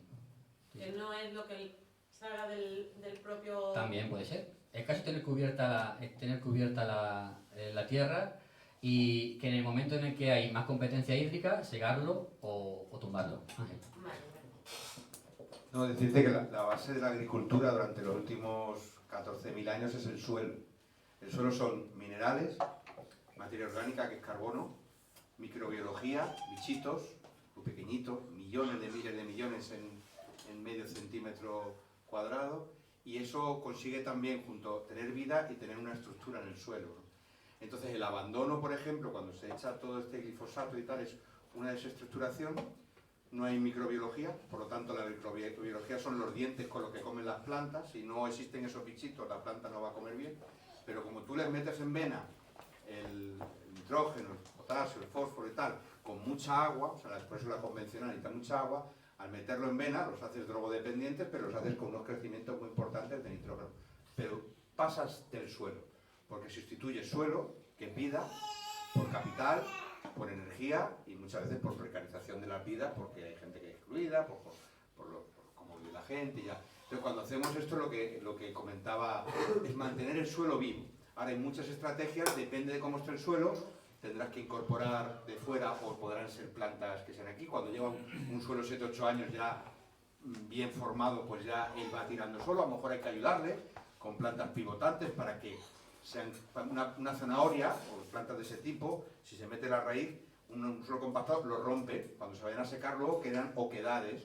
Eso va a permitir una oxigenación, eso va a permitir, por ejemplo, que aparezca la microbiología. Entonces, el suelo es fundamental, y el cambio de la agricultura industrial es: no me preocupo de la fertilidad del suelo y digo que hay capital, energía y fórmulas químicas que pueden sustituir el suelo. Pero eso es un sueño, que no es un sueño, es una fantasía, que es una falacia. Es diferente la imaginación que la fantasía. Es una fantasía porque solo durará mientras, para aquellos y aquellas a los que puedan meter eso ahí, y mientras duren una serie de condiciones de laboratorio. Petróleo barato, fosfato en el Sáhara, los del chute, mientras puedas tener a la planta chutándose y enganchada. Eso ya no sucede, y además con menos agua, que era un elemento fundamental para el fluir de ese chute, de ese suelo, pues la agricultura industrial tiene lo que tiene aquí. O sea, vamos a tener muy poca cosecha de cereales para varias cosas, pero no solo porque hay poca agua, sino por el tipo de manejo. Se podrían utilizar otras variedades, otro tipo de manejos, otro tipo de insumos, que podrían no haber conseguido resultados abundantes, pero haber defendido. Ahora, hay un problema. Eso tiene que ser manejado. Llega un momento en que, si tú solo dejas que ocurra la cubierta vegetal, puede entrar, cuando llega mayo, el fin de las lluvias, en competencia con los cultivos. Eso es lo que tienes que mirar. ¿Cuándo se produce esa competencia o cuándo estimas tú que esa competencia? Entonces, no es cuestión de guarros, es cuestión que alimentamos el suelo, pero como somos productivistas que queremos comer, son agroecosistemas, es decir, lo agro lo metemos allí, pues llega un momento que decimos, vale ya de naturaleza, ahora tú te vas a ir y yo voy a coger los frutos. Ese es el momento en el que hay que secar la hierba y depende de dónde... Pero todo depende mucho del contexto, del cultivo, pero es suelo, suelo y suelo, que son las tres variables fundamentales de la agricultura en el último grado. Muchas gracias. Sí. Quería comentar un par de cosillas. En primer lugar, quería dar un dato de pluviometría en 3 sitios diferentes de Extremadura. Uno de ellos es en la Sierra de Gata, en el pueblo se llama Villanueva de la Sierra, o sea que tengo conocimiento justamente desde la semana pasada. Cayeron exactamente 550 litros hasta la fecha de hoy. El otro dato es el de Mérida, que hasta la fecha de hoy, del año hidrológico 1 de octubre, en Mérida han caído exactamente 240 y tantos. Y el tercero es de la localidad donde yo nací, que es Villalba de los Barros, donde han caído 205 litros a la fecha de hoy, de los cuales 110 correspondieron a un solo día. Con lo cual quiere decirse que en el trayecto desde octubre hasta 21 de abril han caído solamente 100 y pico de litros, quitando esas 2 anomalías. Después, otra cuestión que quería comentar era sobre el tema que había hablado Ángel anteriormente, sobre la forma de cultivo. Mi hijo, por ejemplo, es joven agricultor allí en Villalba. Entonces, en toda la zona de Tierra de Barro hay una tradición milenaria o desde tiempo bastante lejano, que aquí es dejar la tierra como si fuera el Estadio Bernabéu o el Nou Camp. Quiero decir eso, que desde que empieza prácticamente a llover en el mes de octubre, que cuando más o menos llueve, ahora ya no se sabe ni cuándo llueve, empieza la gente dando no me sale el nombre, bueno, para quitar la hierba, vamos, en definitiva. Y así, por lo menos 3 o 4 manos de rejilla. Cuando llega ya esta época, por ejemplo, actualmente, en que ahora mismo ya la tierra no tiene humedad ninguna, ahora ya lo que están metiendo es rodo. Entonces queda la tierra totalmente lisa, pero ¿qué están haciendo? Porque están eliminando la poca humedad que hay.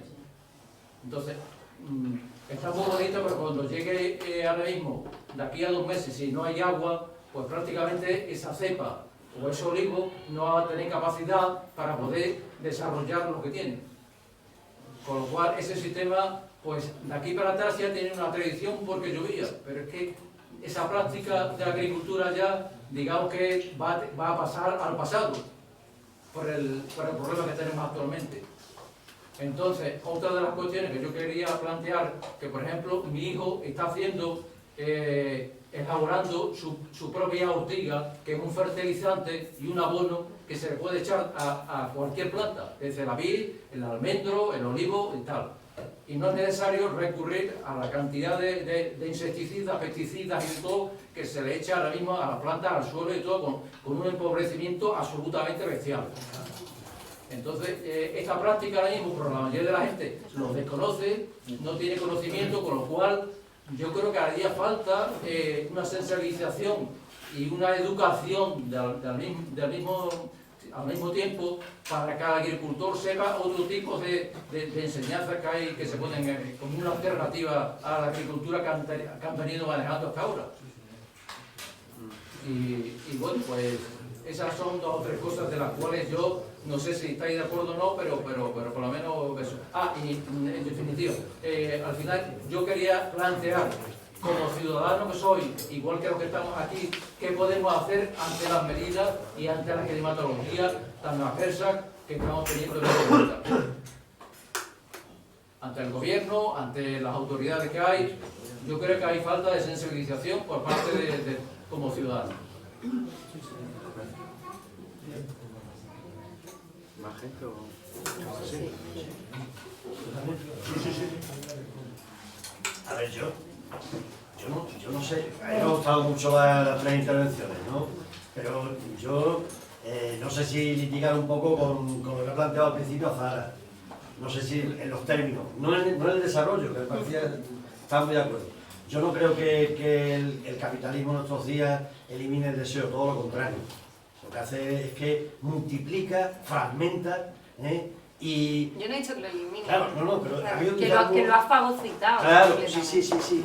Yo creo que lo que hace es que nos elimina la sed de tener otro tipo de deseos, ¿no? O sea, lo que hace, en eso que tú has elegido, quizás había que incluir a Marcuse, ¿no? Que fue otra de las claves en esos años 60, ¿no? Entonces, yo lo que creo es, ¿cómo se pelea contra esto que estáis diciendo? O sea, ¿se puede poner el tigre a dieta? ¿Podemos poner el tigre a dieta? ¿Podemos poner el capitalismo a dieta? ¿Realmente el tigre va a permitir que le pongamos a dieta y además es solución ponerle a dieta?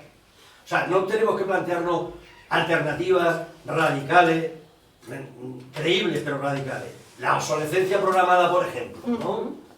La limitación radical de la publicidad, por no decir la eliminación de la publicidad. Claro. Y porque eso que estamos diciendo, no, o sea, el tigre no va a consentir la dieta. Y por tanto también tenemos que pensar en una sociedad que no sea el capitalismo. El capitalismo nos lleva ahí. O sea, si no podemos querer una sociedad en la que todo esto que estamos diciendo se solvente sin atentar contra la lógica del capitalismo, la lógica de las mercancías, de la dictadura de las mercancías, porque eso es el capitalismo. Entonces yo voy a lo que dice el compañero y termino ahí, ¿vale? O sea, decían los de la JOR, ¿no? Los de la Juventud Obrera Cristiana, tenían el método aquel de decían ver, actuar, o sea, ver, juzgar y actuar. Vale, hemos visto, hemos juzgado, estamos muy de acuerdo con lo que planteáis, pero ¿cómo actuamos?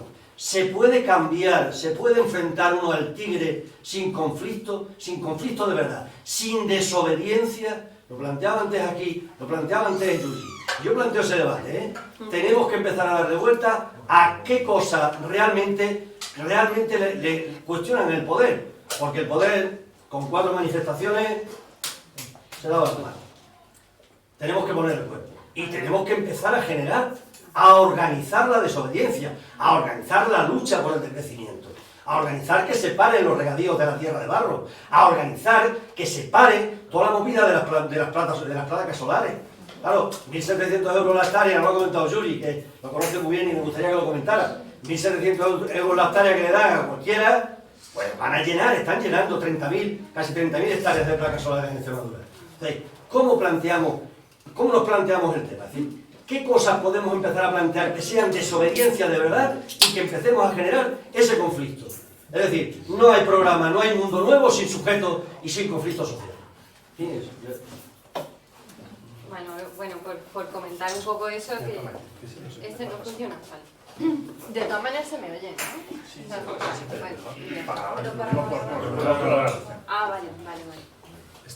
vale. Está ocurriendo hasta cierto punto que hay gente organizándose en torno a la desobediencia civil. Yo, he escrito bastante sobre eso. Tenemos, por ejemplo, a alguien como Jorge Richman, cuyos libros están ahí, los podéis ver, ojear y comprar, que puede acabar en la cárcel por participar en una manifestación pacífica donde tiraron agua con remolacha en las escalinatas del Congreso, ¿no? Esto, lo que estamos viendo a nivel, no solo en España, porque por ejemplo en Reino Unido también está habiendo una fuerte represión en contra de los ecologistas y en Francia también, es que cada vez más se está criminalizando a los colectivos ecologistas. O sea, toda esa organización social que se está reclamando, que yo creo que es súper necesaria, está ocurriendo, pero está siendo reprimida con una brutalidad que es inaudita además, porque son la mayoría de las veces concentraciones pacíficas, donde no hay ningún tipo de de violencia. Y, por ejemplo, yo estuve investigando la última memoria de la Fiscalía para escribir un artículo sobre eso. Bueno, pues tiene un apartado que es el apartado de terrorismo internacional. Y en el apartado de terrorismo internacional figuran los ecologistas. O sea, tienes extremismo de ultraderecha en una parte de ese apartado, ¿no? Y te está hablando de grupos nazis, de delitos de odio, de cosas gravísimas, y luego tienes el apartado como de extrema izquierda, donde aparecen los grupos ecologistas y pone delitos, cortar una carretera o cosas así, ¿no? Que no tienen como nada que ver, que no son de la gravedad de los de extrema derecha. Y eso es lo que está ocurriendo ahora, ¿no? Que los ecologistas están siendo tratados con legislación antiterrorista.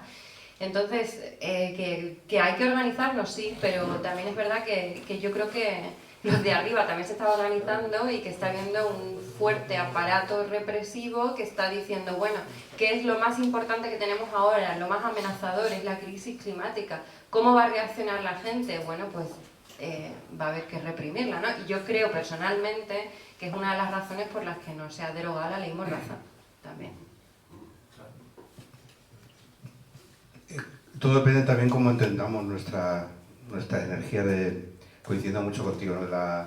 Que creo que también va en esa línea Zara, la fagocitación del deseo. Es una cuestión de hardware y de software. El software quiere decir el deseo, el valor y tal. El hardware quiere decir si no producimos alimentos aquí, no somos capaces de remediar situaciones de forma tangible, podemos pensar cómo podría ser el mundo, pero no podremos sostener los cuerpos. Toda civilización tiene que contestar la pregunta cómo sostener estos cuerpos, cómo aumentar estos lazos y en qué casa vamos a vivir. Casa es hogar, territorio, planeta, ¿no? Entonces, para mí, el enfrentar esas tres preguntas indisolublemente pasan, y digo indisolublemente, y eso puede ser una diferencia en la percepción del cambio social, de cómo se tiene que hacer, por la acumulación de prácticas que hablen de cooperación en el territorio, de autogestión de la vida, de una solidaridad, digamos, y que nos saque, digamos, de los mercados a la hora de decir cómo rellenamos nuestras necesidades. Fundamental. Los sindicatos en un momento dado podían tener la CNT en el 34 1 millón de personas porque les resolvían la vida. Tenemos que tener instrumentos que resuelvan la vida, y no solamente la vida material, sino que también que hablen también de las capacidades expresivas y relacionales, ¿no? Entonces yo cuando apuntaba con un biosindicalismo alimentario o algo así, quería decir cómo podemos problematizar algo para lo que vamos a tener muchos problemas. La comida no es que sea mala, es que nos está matando. ¿Cómo podemos estar excluyendo a mucha gente? ¿Cómo puede ser un elemento, por ejemplo, para cambiar radicalmente el sistema de producción? Porque la gente que está metida en ese regadío de barros, el miedo que tiene es decir, ¿y a mí qué me va a comprar esto si yo estoy atrapado por los mercados centroeuropeos?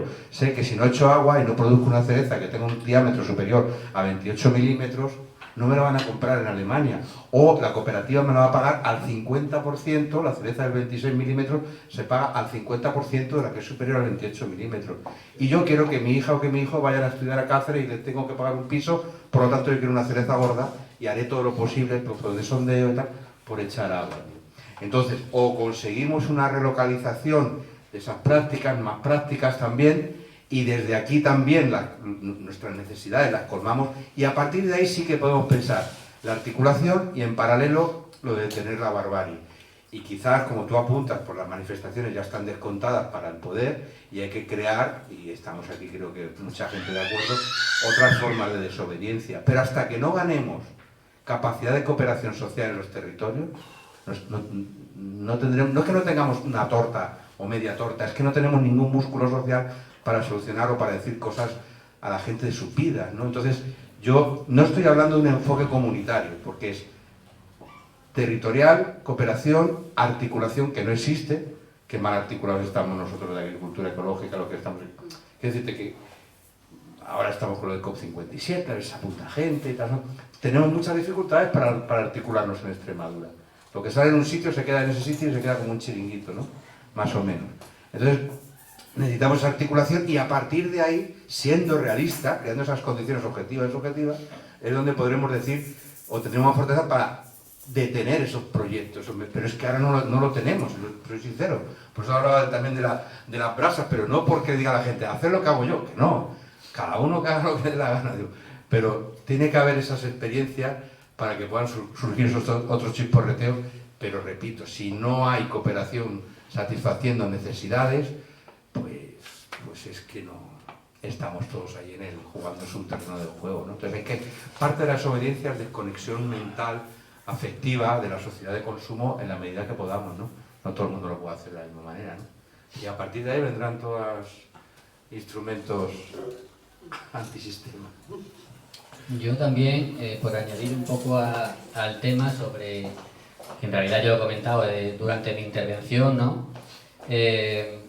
Creo que a pesar de los problemas que hay ejemplos y muchos de éxito de luchas en Extremadura que han conseguido, como acabo de mencionar, parar un vertedero o parar una mina con manifestaciones, formato típico de siempre, ¿no? El vertedero parece que, bueno, que sí, que ya está un poco descartado, con algún resquicio todavía se puede recurrir. La mina en la que, a pesar de que están paradas, siguen allí. Yo veo una evolución natural de las movilizaciones de Cáceres. Si al final el alcalde que salga en las elecciones tira adelante con la mina, estilo Macron, que dice que me da igual tener al pueblo en contra mientras el bien de la humanidad, no sé qué ha dicho hace poco, salga adelante, ¿no? Yo creo que una evolución natural de esas movilizaciones en Cáceres es, como decía el movimiento este de sublevaciones de la tierra en Francia, no sé si decía desarticular las máquinas o sacar fuera de servicio las máquinas o algo así, ¿no? Es decir, actuar directamente contra la maquinaria en el momento en el que vayan a llevar a cabo ese sacrificio, ¿no? Yo lo veo eso como una evolución natural de esa lucha ya de muchos años. Y creo que por ahí tienen que ir los tiros con otras cuestiones, como hemos visto, con el aumento de los regadíos, y para eso es muy importante saber qué está pasando y tener la información. Y en cuanto a qué podemos hacer, aparte de la movilización, pues es que también depende mucho, ¿no? A nivel agrario, ya lo ha comentado aquí este compañero, nosotros somos productores ecológicos los dos, él tiene una cooperativa, yo estoy en otra. Hay muchas formas de hacerlo, hay muchas formas de consumir menos agua, de emitir menos dióxido de carbono, de depender menos de los fertilizantes químicos. Nosotros usamos purín de ortiga también, yo he visto su bidón de purín de ortiga, yo también, hay muchas formas de hacerlo y no me cabe ninguna duda de que la gente siga sumando. Yo llevo diciendo ya mucho tiempo que algunos llegamos a la agricultura ecológica, que tampoco me gusta decir agricultura ecológica, siempre que se entienda como agricultura que tiene un sello de la Junta de Extremadura. Se hacen muchas cosas que no tienen sello de la Junta de Extremadura y son todavía mejores, ¿no? Y más respetuosas con el medio ambiente. Unos llegamos por convicción y el resto vendrá por obligación, que es un poco lo que venía diciendo el compañero. Vendrá pues porque no haya agua y necesiten técnicas de cultivo, porque el nitrógeno, la urea se ponga por las nubes y tengan que utilizar otra forma de fertilización natural. Y como decía Ángel, yo veo a mucha gente a mi alrededor de mi parcela que no hacen agricultura ecológica, pero que cada vez más están incluyendo estiércol, ¿no? Abono natural. No significa que no echen su puñado de nitrógeno, pero que echan también estiércol, ¿no? O sea, modelos mixtos o modelos híbridos. ¿Qué podemos hacer también? Pues claro, en cuanto a la modificación de la dieta, ¿no? Que hace depender mucho de la dependencia que tiene España, porque España y Extremadura, España sobre todo, aparte, a pesar de ser una gran potencia, tiene una gran dependencia del exterior, ¿no? El estudio de Juan Infante y otra gente decía que Extremadura y España importa el equivalente a 10 millones de hectáreas principalmente de Latinoamérica, de cereales y leguminosas para alimentar la ganadería intensiva principalmente, ¿no? Y el grano que es del corredor, que también lo he dicho muchas veces, el famoso corredor humanitario de Ucrania, ¿no? Que hubo ahí una tensión para que Rusia dejara salir porque África se iba a morir. Pues qué casualidad que el principal receptor de ese grano es España, en segundo lugar, después de China. Pero China tiene el 20% del grano de Ucrania y España el 18%. Para encontrar un país africano te tienes que ir a la lista bastante abajo, ¿no? Entonces, ¿qué quiero decir con esto? Que el modelo es insostenible y cambiar la dieta viene por comer carne producida en cercanía, alimentada en cercanía, de pasto, etc. Pero aquí, bueno, pues también vienen otras cuestiones, como el caso que es que Extremadura es la comunidad que menos carne come de España, por lo tanto tienen que descrecer los que menos carne coman, pero es lo que he dicho antes, ¿no?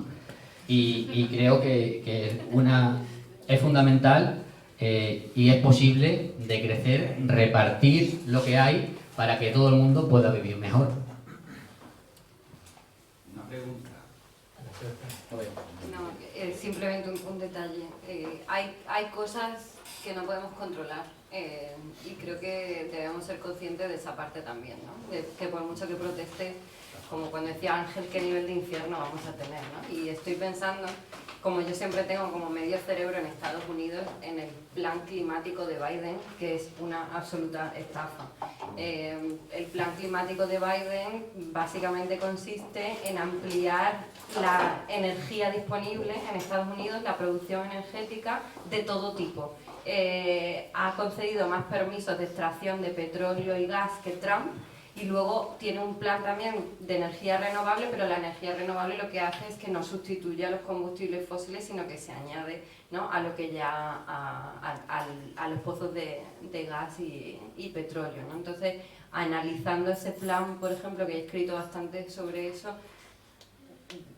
tienes, o sea, lo que tienes al final más gases de efecto invernadero, o sea, contribuye mucho más al problema climático, ¿no? Entonces, creo que ser conscientes también de nuestras limitaciones puede ser incluso como positivo psicológicamente, porque hay cosas, ¿no?, que están muy por encima de lo que vamos a ser capaces de controlar, aunque por supuesto nos organicemos a nivel local, ¿no?, y estemos creando un tejido social, y porque por ejemplo la adaptación sí que se puede hacer, ¿no?, a nivel local, pero el parón del cambio climático, la mitigación, tiene mucho que ver con dinámicas internacionales que son incontrolables, ¿no?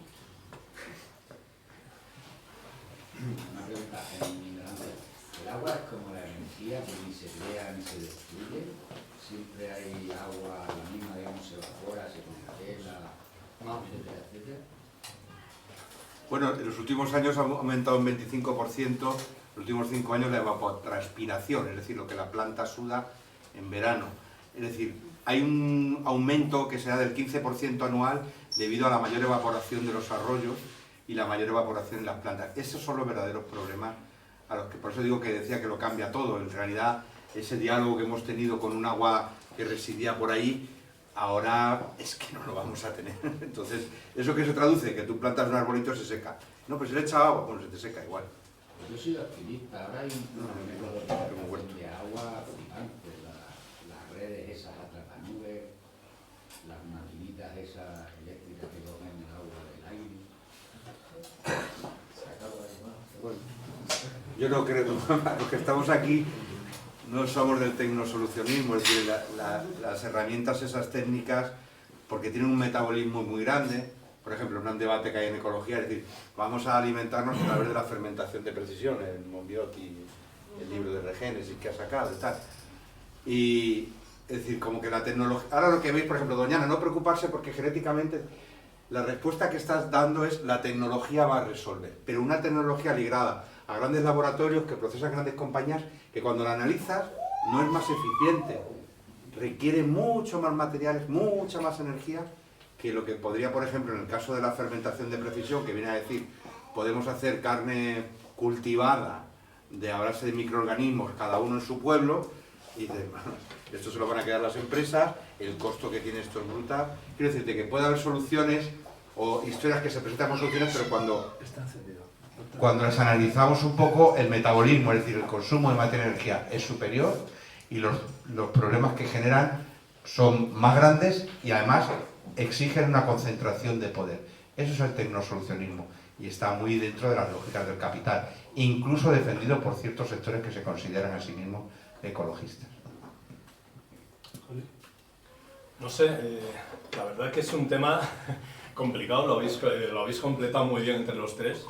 Yo lo que me pregunto es que creo que estamos ante una sociedad, y para mí esto es más grave que el capitalismo, que es el origen, por supuesto, pero estamos ante una sociedad que no está dispuesta a renunciar a nada.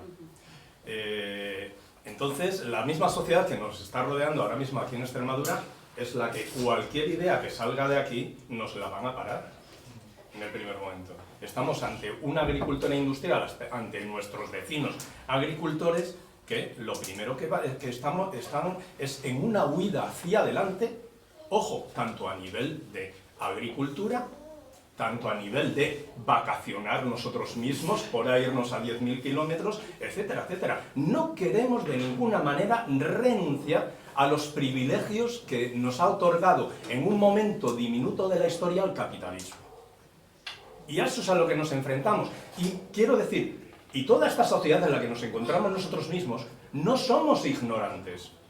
Sabemos muy bien cuáles son los límites del planeta. No estamos hablando a gente que no sabe ya qué es lo que sucede y cuál va a ser la última instancia de todo esto. Estamos ante gente que todos somos sabedores de dónde nos encontramos y hacia dónde vamos, si no tomamos soluciones. Pero no estamos dispuestos. Ese es el gran problema. No estamos dispuestos a renunciar al vehículo. No estamos dispuestos a renunciar a las vacaciones, a renunciar a los ingresos económicos. No estamos dispuestos a nada de eso. Yo veo muy difícil cualquier cambio. Lo digo de verdad. Me cuesta, no sé, estoy totalmente de acuerdo con lo que habéis dicho, lo habéis analizado muy bien. El cambio climático, lo que has estado comentando de las variedades de cerezo en el Valle del Jerte, de cómo ya no son viables.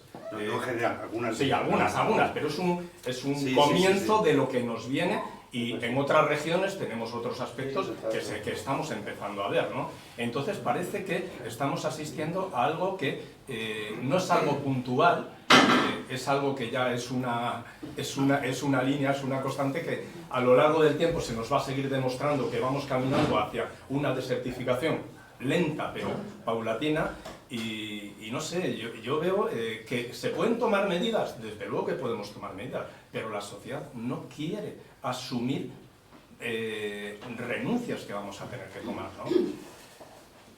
No sé, es que yo vivo en un pueblo donde recuperar, perdón. O sea, de los pueblos, dice, ¿cuántas cosas estás cambiando en el pueblo? Digo, no, el pueblo realmente me ha cambiado a mí. Una de las cosas que fundamentalmente ha cambiado el pueblo, aparte de la cultura comunitaria que se ha visto muy reforzada en la pandemia, o que he visto para qué podía servir, es el tema de la austeridad. La austeridad quiere decir que todo sirve y que nada se considera, digamos, un desecho, y que una cuerda se lleva aquí y luego se pone en otro sitio. Hay una cultura de austeridad que se vive de forma feliz, porque la sociedad del consumo nos dice que la austeridad no puede ser feliciana, ¿no? La austeridad también implica más trabajo. En lugar de comprar más cuerdas, pues tienes que recuperar las cuerdas del año pasado con las que has atado los kiwis para utilizarlas otra vez el próximo año. Pero hay cierto placer en no tener que ir a acudir al mercado para esas cuerdas.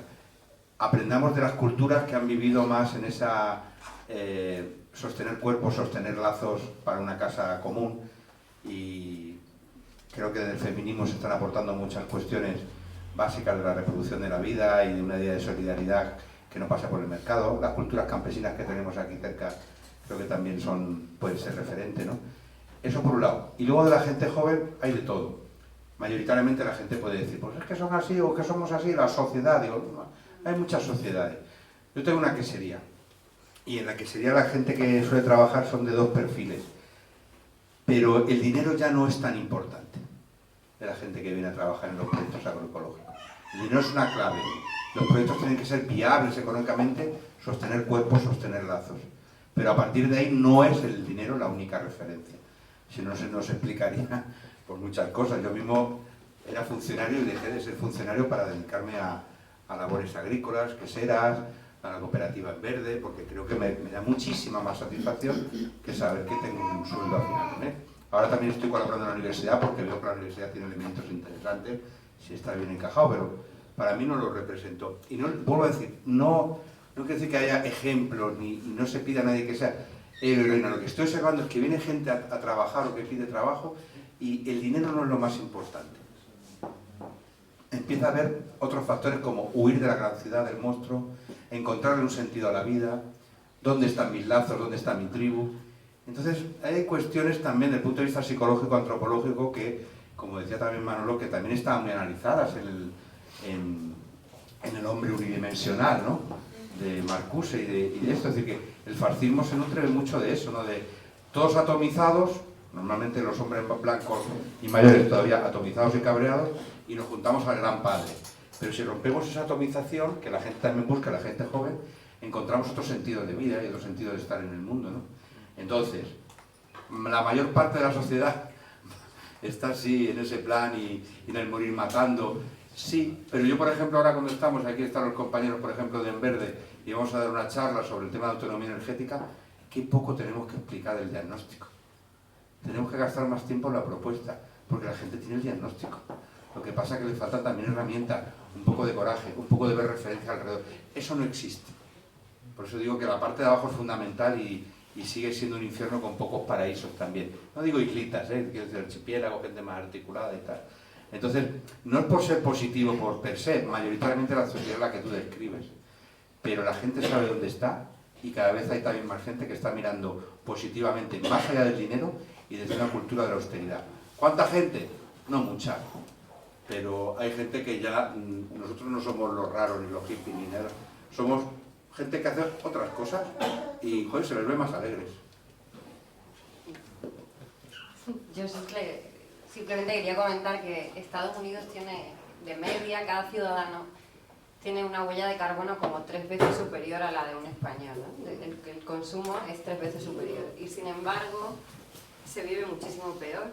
Y yo estaba allí 13 años viviendo, o sea, no tienen sanidad pública, la sanidad privada es carísima, la esperanza de vida es más baja que la española, un problema de criminalidad y violencia y de armas que, bueno, no os quiero contar, que me daba miedo salir a la calle. Quiero decir que muchas veces más consumo no necesariamente significa más bienestar. Tiene mucho que ver con la gestión de los recursos, ¿no? Se sabe que una sanidad pública bien gestionada es mucho más barata y consume menos energía que una sanidad privada desbordada, ¿no? Por ejemplo, y luego tiene mejores efectos en la salud de la ciudadanía también, ¿no?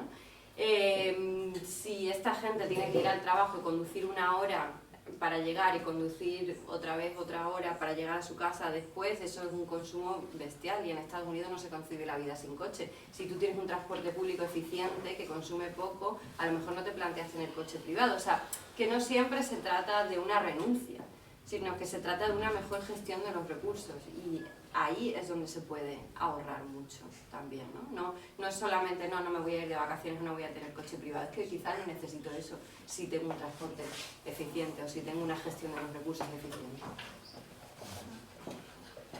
Yo no sé si quieres decir algo.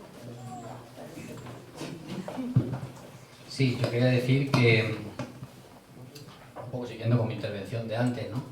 Que hay que mirar todo desde un punto de vista, digamos, comparativo, ¿no? Por decirlo de alguna forma, ¿no? Porque es verdad que la situación no puede seguir como está yendo, ¿no? Y en Extremadura habría que reestructurar algunas cosas, digamos, macroeconómicamente hablando, por decirlo con ese palabra. Pero bueno, a donde yo quería ir es que la población extremeña ya ha renunciado a muchas cosas. La población extremeña ya ha renunciado a muchas cosas con las mayores tasas de desigualdad social, con las menores pensiones, con los menores sueldos, con las menores jubilaciones.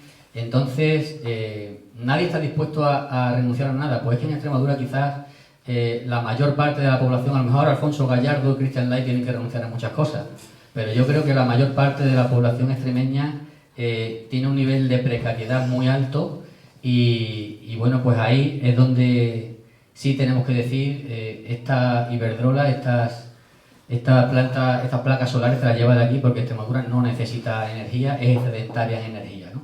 Porque así otros territorios sí que pueden emitir menos contaminación a costa de que en otros se emita más contaminación o tengan una planta nuclear o tengan los campos invadidos de placas solares.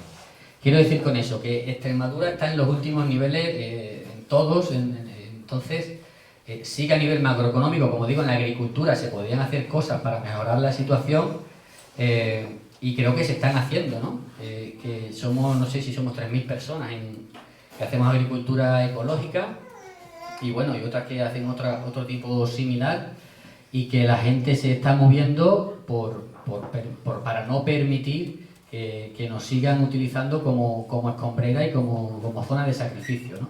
Y creo que todos esos espacios como este, como todas las organizaciones del 25 de marzo de cada año, como todas las asociaciones que se están organizando, están dando la batalla y hay que dar también la información, como decía al principio, para poder saltar de la olla, ¿no? Para que no quedemos cociéndonos. Y por eso hay una labor informativa que hacer muy grande, porque yo creo que cuando la gente conoce la situación, y creo que 2022 fue un punto de inflexión en el campo, y 2023 lo va a ser igual, creo que, volviendo al tema de la agricultura, mucha gente va a cambiar progresivamente, por supuesto, no de un día para otro, su forma de trabajar la tierra. Y en otros aspectos, como se ha hablado aquí ya, de transporte, por ejemplo, de desplazamiento, pues tenemos la situación que tenemos de comunicaciones en Extremadura, que es lamentable. Entonces, unas políticas públicas que acompañen también y que dejen de poner la patilla, pues también ayudarían mucho, ¿no?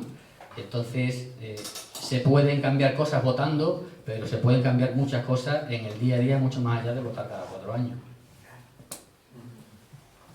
Bueno, pues yo creo que con esto hemos cubierto 2 horas razonables de debate. Podríamos estar otras 2, me da la sensación. Y solo queda agradeceros por haber venido, y ahora os proponemos seguir el debate ahí, y es obligatorio tono positivo, propositivo y adelante.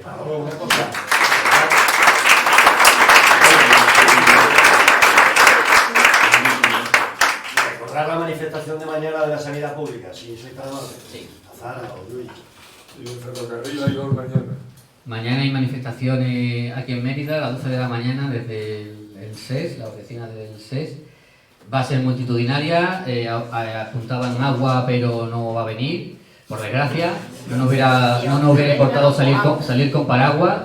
Y bueno, el nivel de degradación de la sanidad pública española, extremeña en particular, es lamentable, y por eso nos estamos jugando la salud, la de nuestra familia. Así que todo el mundo mañana a las 12 a Mérida.